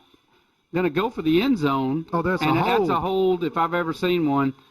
Oh, my goodness. You've got to be kidding me. Oh, watch the replay on this one. This guy might as well got a piggyback ride on this one. Watch this as Neighbors is trying to sprint a go route, and he missed it. He didn't catch it. He was on the – take my word for it. He was pulling his shirt the entire way. Everybody in the stands saw that one, but that one didn't go our way. 2nd and 10 stops the clock. All right, handoff right side. And, man, those guys come up so hard, and that was Johnson. That was a sellout blitz for sure. He they came were coming from the corner. Yeah, they were coming from the edge. They were coming with the linebackers. That was a safety. Yeah, he came all the way. He came all the way up, and that was Boston Johnson coming up. That was a really good tackle. I mean, he came up like a bullet. That guy's an athlete, I'm telling you. And on a game like tonight, playing both sides of the ball, I'm telling you, he's a good ball player. Yes, he is. Look at him. He's down there captaining the defense. Yeah, Buckeyes take a timeout now at 3rd and 13, folks. You got 2 downs basically to convert, but you're in a situation down 11 that you got to figure out a way to keep this drive alive and make points. So I think maybe Coach Metzel putting in hey guys, we got 2 downs to make this because we kind of have to, And big turning point in the game, because the last thing right now that the Buckeyes can do is get stopped themselves when they have not been able to stop Pine Tree. So we'll recognize a few of our sponsors and come right back. It's gonna be alright. How can you tell? I feel it in my heart. It's gonna be okay. Juicy's Burgers, serving you for over 40 years. To another day. It's gonna be alright. Back to the action here in Pine Tree, where the Buckeyes trail the Pine Tree Pirates 45-34, 3:10 left in the third. We're looking at a 3rd and 13, so the Buckeyes need to convert here, and I think that was intentional. I think that was a quarterback draw call. He never even looked up to throw that one, and going to bring up 4th and 13. And now you're out of field goal range, and you're not going to punt this ball. They'd probably go for it right here. Yeah, I think you have to go for it, but Yeah, you have given to the convert time it. in the game, yeah. And that's just putting yourself in a really, really bad spot. The clock ticks away here as we run and obviously with a run and play there, we were gonna try to go 2 plays anyway and try to pick it up, but we didn't think that putting our best running back in a situation was going to put us in 4th and 14. But here we are. Yeah, well, they thought everybody was going to sell out on the pass, and that would open up the field. It just didn't happen. Dropping back, going to have to go deep. Zaid steps up, and nothing there. Then they sack him for loss, and so that's going to be turnover on downs for the first time tonight. Pine Tree's going to take over with decent field position around the 35. And now you get into must territory, even with 2 minutes and 13 seconds left to play in the third quarter, as the Buckeyes fail to answer as they score on their first possession, and then once again they've failed to stop Pine Tree. And now you absolutely have to stop Pine Tree. You've got to come up with a turnover, a pick six, something to get points on the board to go into the fourth quarter and make this a game, because right now the Buckeyes are down 2 service points if you're looking at it as a tennis match. We got to get a stop, a score, and another stop. Those are the 2 stops that we're going to have. And we got to be not running in mud. All right, handoff. Not much there. They're going to tackle him for loss this time. So good job there by the Buckeyes. I believe that was for Amari Garrett coming up and making the tackle there. Good play. Yeah, it was. Puts Pine Tree in a second long situation, in a passing situation. And quite frankly, they've been able to execute on those passing situations. We've got to have secondary coverage that's going to look for number 2 for sure, as they're going to milk clock and play slow and try to at least milk the rest of this quarter with this series. But the Buckeyes, with a little bit of a break here on 2nd down and 13, we got to figure out how to get pressure on the quarterback and not have him just sit down there and somebody account for number 2 down here at the bottom of the screen. All right, we got 1 wide out to the right, 1 to the left. Here's a snap. Dropping back, looking to pass. They're going to go route, and he's open. Drops the ball. That is a lucky break right there because he had a step on him. Yeah, that was just a stutter and go move. Now it brings up 3rd and 14, but more importantly, Jeff stops the clock with the incompletion. That was a big play when your best player drops what was going to be a game flipping, field flipping pass that hit him. That was a great pass by the quarterback Colton there. But 3rd and 14 now. This is a great time for an incompletion and forcing a punt. And the Buckeyes get another opportunity right here to get off the field, and they got to find a way to do that. All right, 2 receivers left, 1 right, 1 back in the backfield. 3rd and 13. Here's the snap. Dropping back, heavy pressure. Another go route, and this time it's just overthrown. Good coverage that time. They're number 17 all over number 15. Number 17 scored a touchdown earlier. That's Johnson. Yeah, Zaza does a great job covering. And stops the clock with 1:12, and now the Buckeye defense finally standing up and getting a stop when they absolutely have to, because we're still down 2 service points. But once again, a Buckeye down with a cramp. Yeah, they've got a Pine Tree Pirate down on the sideline with a cramp also. It's just that time of year. Yeah. You see this a lot. Got two players down with cramps right now. We'll take a break. We'll be right back. La Finca Mexican restaurant is my favorite restaurant in the world. An East Texas favorite for over 37 years. Everyone with any taste agrees La Finca has the best Mexican food in Texas. But I want to share some of my personal favorites with you that maybe you haven't tried yet. Dina and I both love the ribeye steaks at La Finca. Ribeye steak and a baked potato, you can't go wrong. And if you happen to be a hamburger connoisseur, La Finca has one of the biggest and best hamburgers in town. Absolutely fantastic. And finally, never, and I mean never, leave La Finca without having a slice of Olga's homemade carrot cake or tres leche cake. Trust me, it'll change your life forever. La Finca, supporting the Gilmer Buckeyes for over 37 years. All right, we're back here in Pine Tree, and we're having cramps tonight. It's been a rough night for cramps. We probably had at least, 10 people down on both teams, both sides? It's pandemic at this point with the cramping going on both sides. We see even a Pine Tree Pirate down for, I think, only the second time tonight. But putting it in a punt situation, and you got the dangerous return man, number 10, Kennedy, back there, just a freshman, but he's got open space, and he's got a chance here with a minute 12 to put the Buckeyes back within striking distance. And I think this is just one of those weird nights, guys, where it's going to come down to these crazy plays where there are opportunities. Yeah, Dorsett also back deep. They got two. This is the first time I've seen this set with two return men. And they are going to punt it right to Wheels. And he is going to get tackled around the 42-yard line. And that young man is going to be fun for the next 4 years to watch. Kennedy is Todd, tell us again, what did you estimate his 100-meter to be in 8th grade? About a 10.6.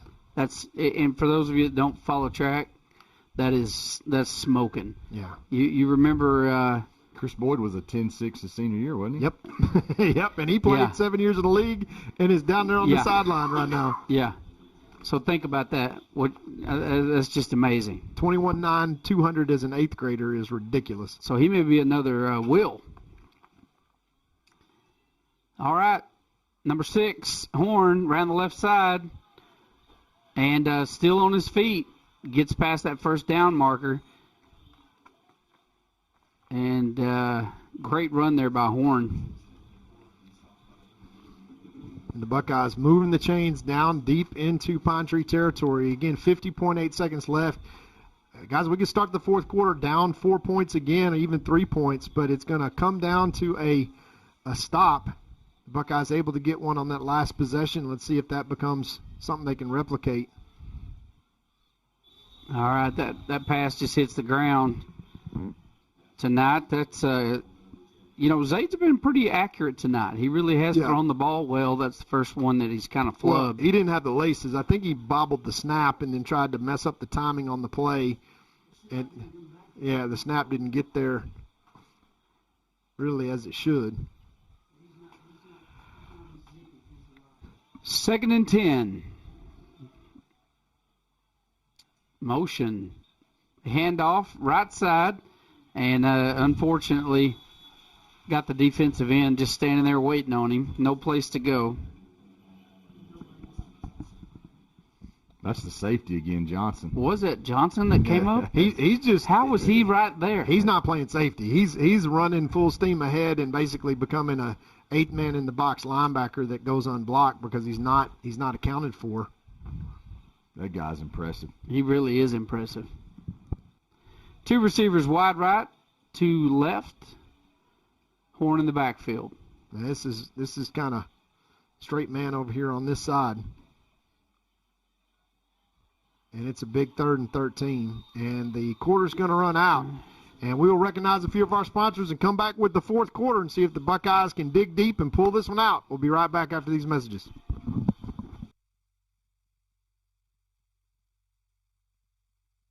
Feeling under the weather, Buckeye fans? Come on down to Core Health Systems at Community Health Corps, 101 West Madison Street in Gilmer.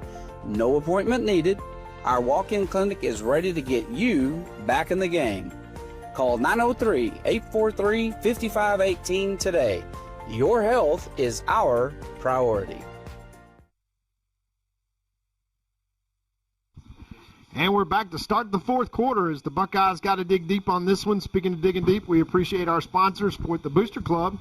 We got TDR Contractors. We got Next Gen Industrial Services with Brian Barton. Gilmer National Bank. We got Vicki and George Wolf at Texas Real Estate Executives. Jordan Glaze and Josh Garrett Law Firm. First National Bank of East Texas. Credit Union of Texas with J.C. Clemens. And our man Troy Murray at Crowley Funeral Home. We appreciate all of those sponsors as we will flip this around, and the Buckeyes are going to have a big 3rd and 13. They did not manage to convert the first down the last time that they had possession, and this one is got to be at least a positive 6-7 yard pickup to make a 4th and manageable. They're going to probably be forced to go for it no matter what, but the Buckeyes got to execute here. All right, trip receivers to the left. Here's the snap.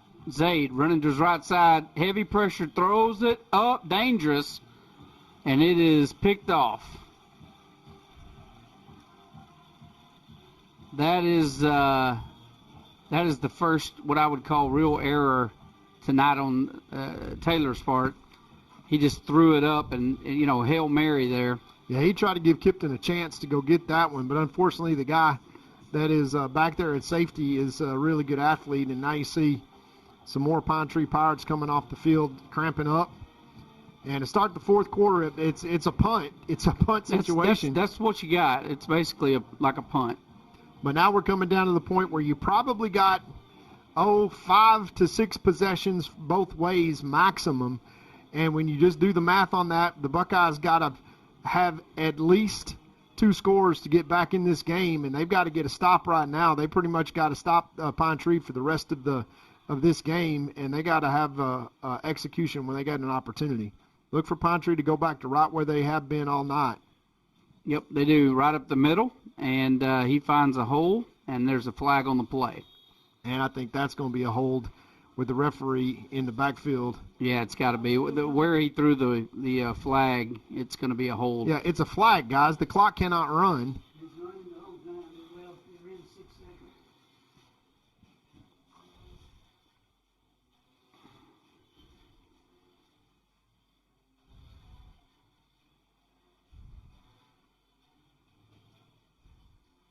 The Pine Tree's going to be called for a hold, but they traded about 18 seconds off that clock because that was the first play of the fourth quarter, and we lost 24 seconds there.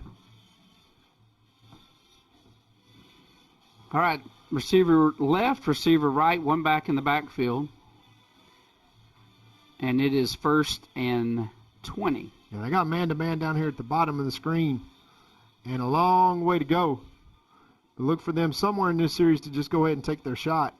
Yeah, we're going man-to-man down here with Zaza. Handoff, bounces out to the left side. Nice tackle. Great job there by the, I believe that's number 12. That is Buller. Yeah, nice job, Caden Buller. They're coming up from that safety position. 2nd and 14. And the Buckeyes got to be looking for a turnover here and make something happen. But they cannot allow Pine Tree here, quite frankly, to dig themselves out of a hole of 1st and 21. Yeah, you're down 11 points. You got an entire quarter. A lot can happen. Think about how many points are scored in the first quarter. So one turnover or just stop them, and you get a couple of scores, and this game could turn very easily. The momentum could shift in this fourth quarter. And Buckeyes are a fourth quarter team. Rolling to his left side, pulling up, throwing a long pass. He's going to overthrow that one. And that guy's, man, he's got a cannon, doesn't he? Yeah, great news is what a pass. Great news is an incomplete pass and stops the clock. He rolls to his left side, throws across his body 50 yards. Yeah, you're not supposed to do that. That's Kurt texted me at halftime and said that the quarterback's dad played for us at Gilmer. That Kurt said he coached him. Croft. Croft. but I can't think of who. I don't remember a Croft. Yeah. And Kurt coached him, so he was a lineman. Kurt texted me and said he coached his dad in high school. Croft. Well, thanks for coming home, Mr. Croft. We appreciate you, brother. Yeah. Yeah. Here's a big play right here, guys. 3rd and 15. It's going to be a pass play. Let's see if Pine Tree just decided to see if they can't fake somebody out and run it. Now they are going to run it. That is what they did, and it just nearly worked. Yeah, we got to stop. That's the young freshman Kennedy coming up and making the tackle. That's still going to be 4th and 5. But they're going to run the clock and go punt it. Watch out for a fake here. That would be a nail in the coffin. But this would be the opportunity for the young freshman back to come back with a good big play. We're going to click down under 10 minutes to play in this game. Buckeyes still down 11. We need 2 scores no matter what. But that is 2 possessions in a row where we've gotten a stop. But we have sputtered ourselves with the offensive momentum. Dorsett and Kennedy back deep for the punt. I'm sorry, Reb, what were you saying? No, just what Todd said. Defense has gotten the stops we needed. We just hadn't been able to take advantage of them. All right, here's the snap. Hits the ground. He fields it, gets the kick. The punt off. It's fielded by Kennedy. He goes up the middle, cuts out to the right side. Look out. Still on his feet. Cuts back inside. Going to be brought down on the 25-yard line. 24-yard line. Hey, that's big time. He's special, boys. He's special. A freshman. It is fun to watch him run. He's special. He is special. And, I mean, it's like watching a miniature version of Manuel Johnson. You know, he makes it look easy. Like when he's cutting back like that, you know, you see the youngster, because if he'd have cut out to the outside, he'd have scored on that play. But well, we said earlier he reminds me of Chase Tate. Yeah. As a senior. Yeah, well, Chase Tate played freshman, you know, all the way through senior year, just like this young man's going to do, and was tough, hard, fast runner. All right, they're going to take a timeout on the field, so we're going to take a timeout in the box. We'll be right back.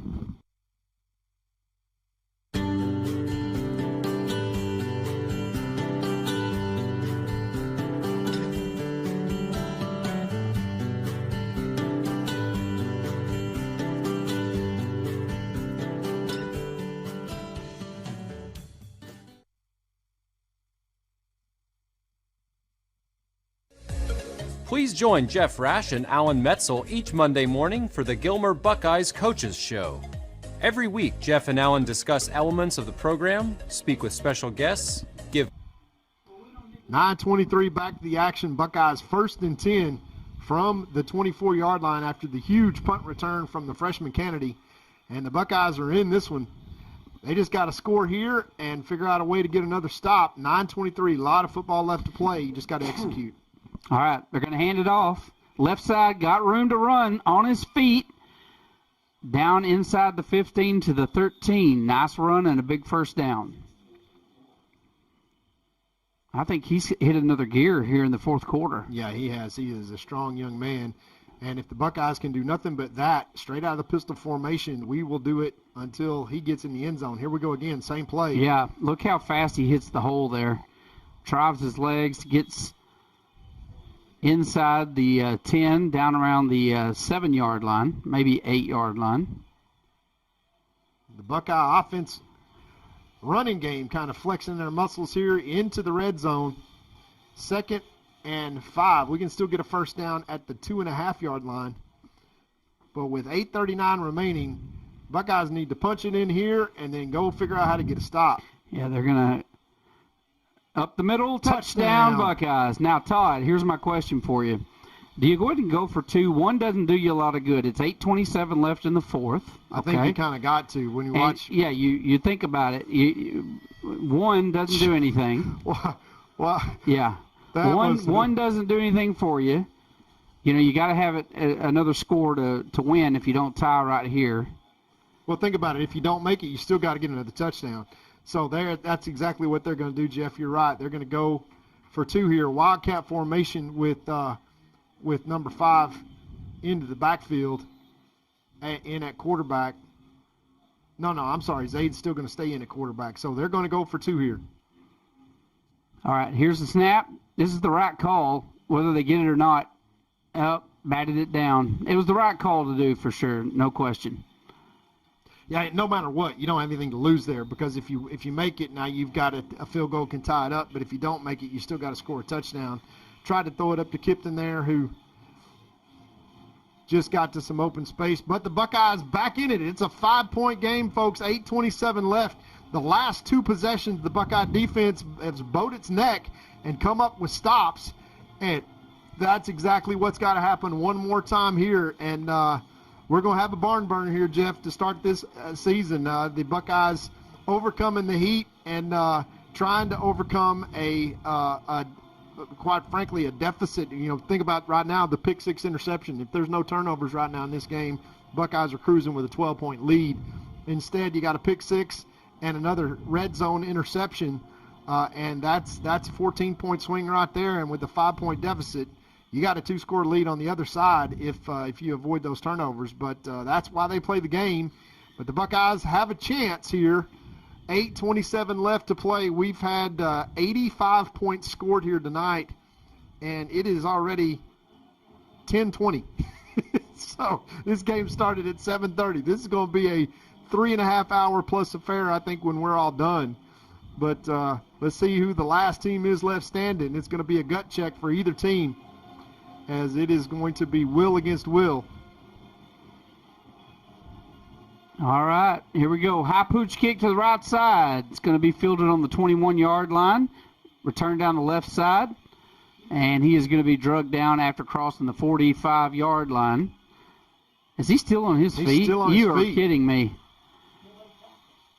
My goodness, we had 5 guys hanging off of him. That's pretty impressive. Cross midfield on the return. Great return there by Pine Tree.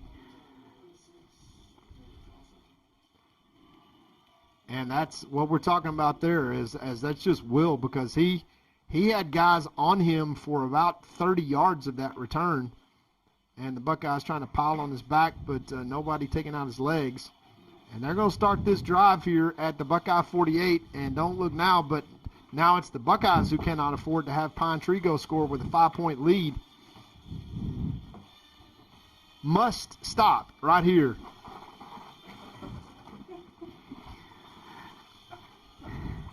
All right, handoff up the middle. And look at him just lower his head, getting those yards all the way out to the 41-yard line. And Pine Tree just doing what Pine Tree has done over and over and over again. Running clock and just running straight up the gut with that lead. Must stop here for the Buckeye defense. Turnover to get this a little bit back.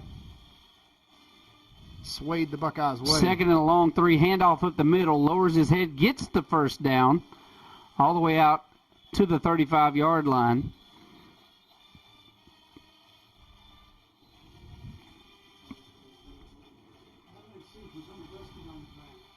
Davion King loses his helmet there. He's going to have to set out a play.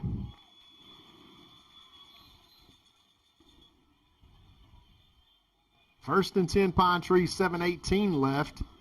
And again, interesting because, boys, if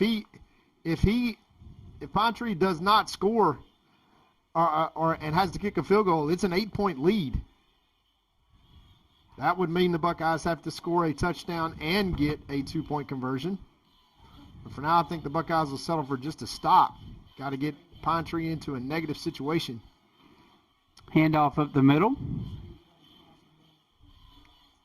And, boy, they are just really good at the scrum, aren't they? Look at this. I mean, they'll make contact, 2-3 yards past the line of scrimmage, and then they'll pick up another 7 or 8 just in the scrum. Slow whistles, but on both sides. All right, 2nd and 2. Buckeyes really need to stop or a turnover here with 6:22 left to play in the fourth quarter. It is do or die. So they cannot let them score here. A turnover would be great.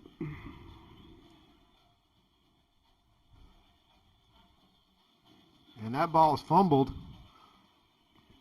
And the back is hit in the backfield. The Buckeyes after the football. And that's going to be stopped for a 3-yard loss. And that's going to be Is that fourth down? That was second down, wasn't it?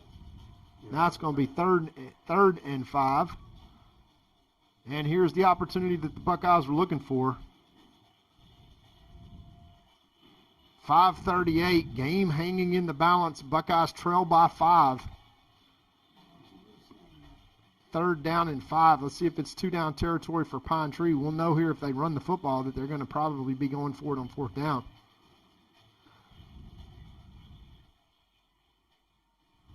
They do not take the bait, as the Buckeyes have been baited on a couple of occasions and jumped off sides. 3rd and 6. Yeah, they understand. They got 4 seconds left on the play clock. They snap it with 3. Handoff at the middle.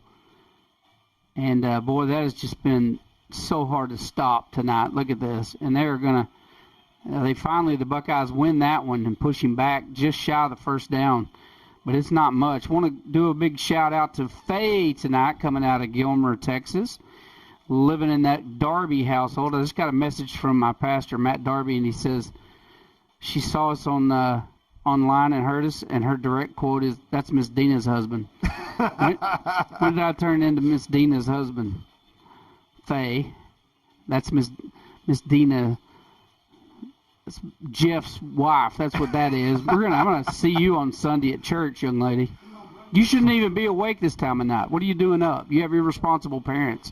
4th and 1. It is going to be the game on the line for Pine Trees. They're going to run right up the gut here. All right, here's snap. Quarterback keeper, and he picks up the first down. Nobody expected that, and he easily picks up the first down, moves the chains. Clock continues to tick. 4:03 left. And probably in field goal range now. So now it's going to come down to a must-have turnover for the Buckeyes.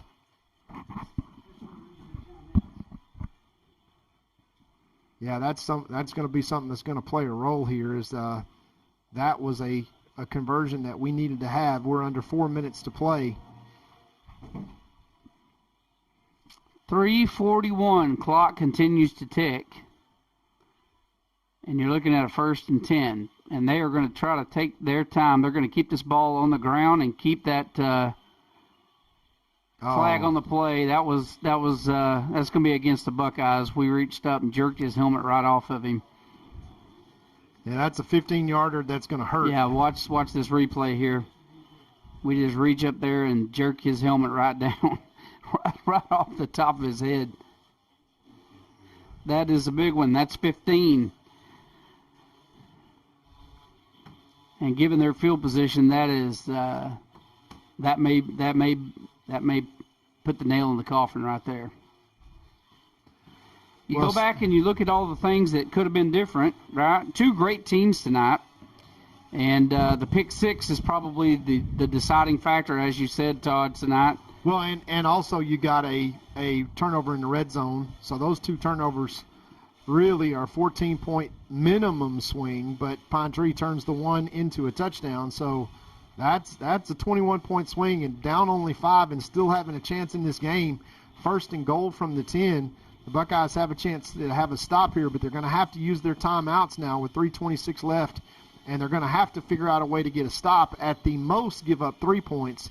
If they give up a touchdown, then it's going to be nothing but onside kicks, and they can't let Pine Tree have the ball back. But this has just kind of been a battle of wills and a battle of attrition all night. First game for both teams, but Pine Tree has certainly come out and executed, although I don't think that they're the handoff up the middle, crosses the 5. Here's the scrum again. They're going to get about to the 5-yard line, but more importantly, they're eating up a lot of clock. Yeah, we called a timeout. Buckeyes take a timeout with 2:51 left on the clock. Now, anything can happen. Ball can squirt out. We could run it all the way back. But if they cross the goal line here, that is probably going to put the nail in the coffin for tonight. 45-40 is the current score.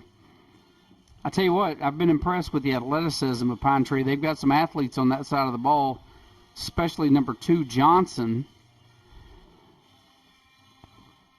Their quarterback can sling it all over the yard. He's been very accurate tonight.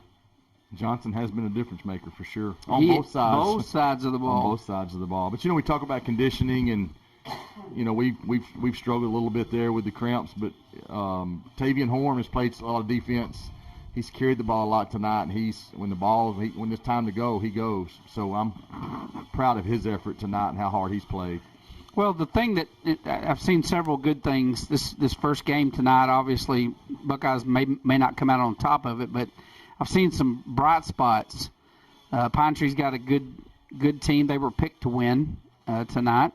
Home field advantage, Division I school, and but I tell you what I've really liked tonight was what I saw at Zade Taylor. I saw a lot of maturity in him. I saw one error tonight on his part. Other than that, he's played an extremely good game. I thought we were more explosive than we've been the last couple of years. Oh yeah, by a long shot. I'm very hopeful from what I'm seeing.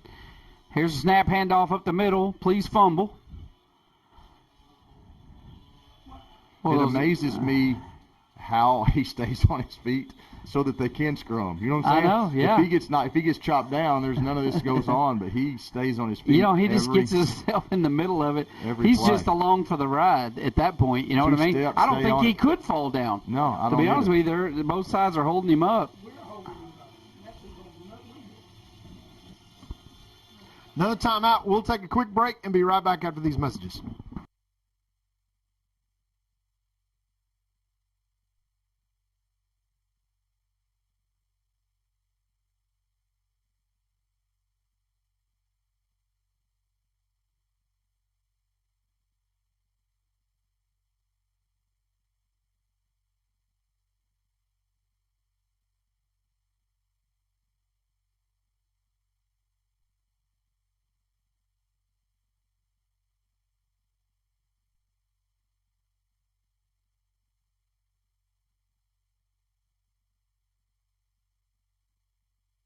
All right, we are back here in Pine Tree with 2:38 left to play in the game. Anything can happen.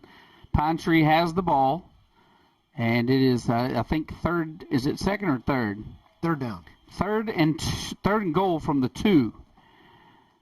So let's. We got one if you're a timeout Buckeye remaining. fan, what you're hoping for right here is a bad snap or a fumble. Haven't had one. So they're about due. Handoff. Number 23, and he's in the end zone for the score. And you kind of got to feel like that one might put it away, given we got 2:32 left. But, again, anything can happen. Yeah, actually, Jeff, I feel a little bit better about that with saving the timeout and still having a special teams play because we've returned one for a touchdown already tonight. And if it's an explosion contest, we just got to make sure that Pine Tree does not touch the ball again. Yeah, I'll take you back to the miracle game of when G.J. Kinney was in Canton, and the turnovers and the comeback that they made, late in the game, and that extra point is good, and so that extends the lead 52-40. 2:32 left.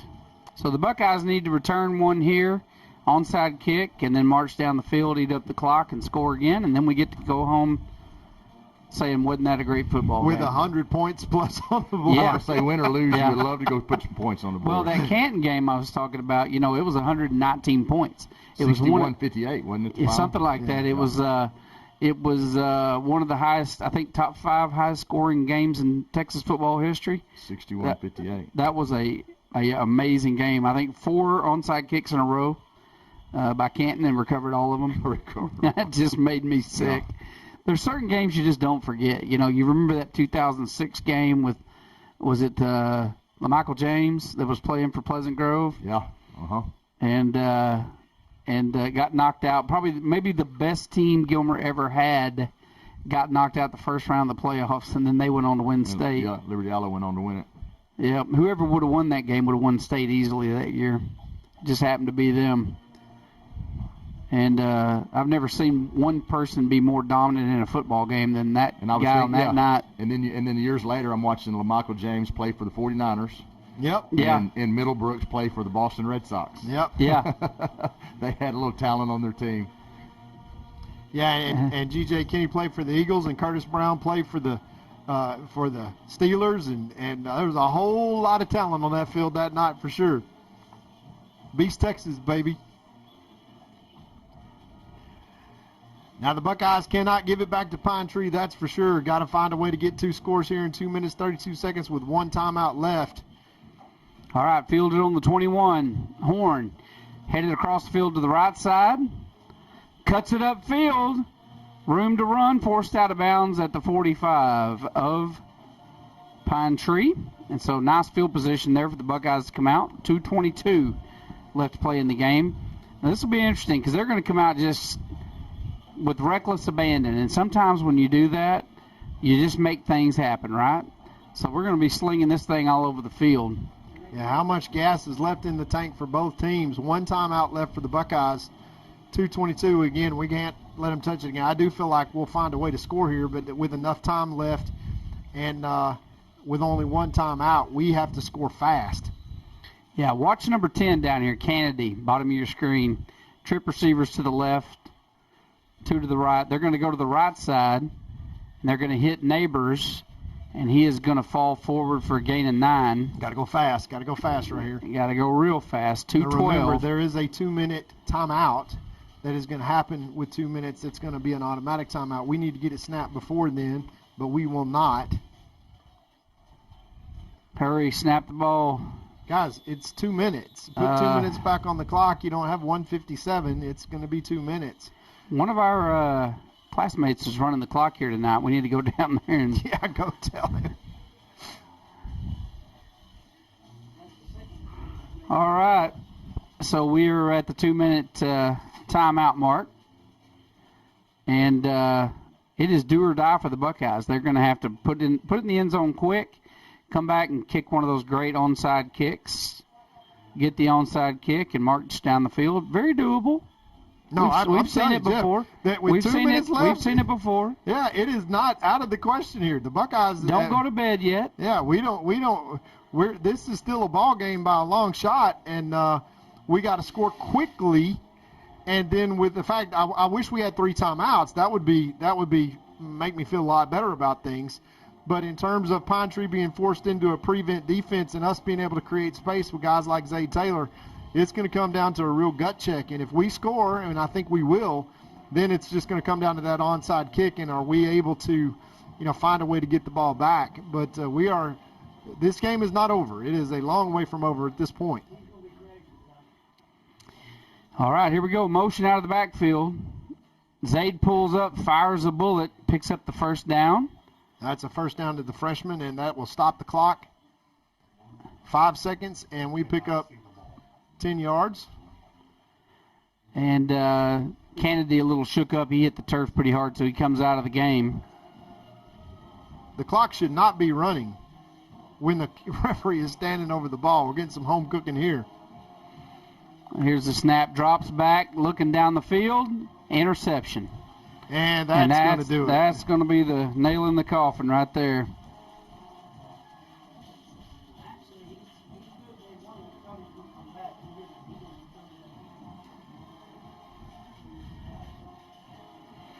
Well, the opener didn't go our way tonight. Pine Tree's going to come out on top of this one, as was predicted. But, again, Division I school, ranked high in Division I. And I saw a lot of things that we need to work on, but I saw a lot of things that really are encouraging also in this Buckeye team. So, oh no, Jeff, it's pretty obvious how explosive the Buckeyes can be. It's also pretty obvious that we have to be at full strength, because we are fighting the elements tonight, which really kind of played a role. But when you say, hey, it's basically came down to a 1-score game, and we were down 4-1 in turnovers with 1 pick six, that game shouldn't be close. Certainly shouldn't be as close as it really was. Yeah, they're going to go take a knee, go into victory formation. So we got a lot of good football lined up for you this year. And the Gilmer Buckeyes are going to have their hands full and need their fans at all the games. Chapel Hill next week. It does not get any easier, as the Buckeye schedule we talked about is brutal.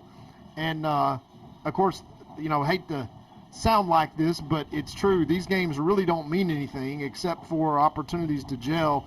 They don't start counting until we get to October.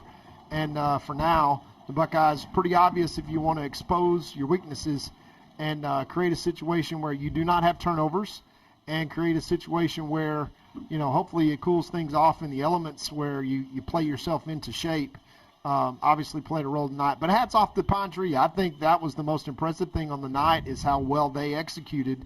Yeah, for the first game of the year, they played extremely well. And think about this, Todd. Listen to this. I mean, Chapel Hill next week. Then we got Kilgore, and then followed by Sulphur Springs, of course, and then Sunnyvale, who is pretty awesome and ranked high. Then you go into district play with Pleasant Grove, Pittsburgh, Center, and then Carthage, and then Spring Hill. So got our hands full this year. We're going to need all our fans to come out and root for the Buckeyes. We appreciate you listening to us tonight on the Gilmer Buckeye broadcast. Final score, 52-40, Pine Tree. We'll see you next week from Chapel Hill.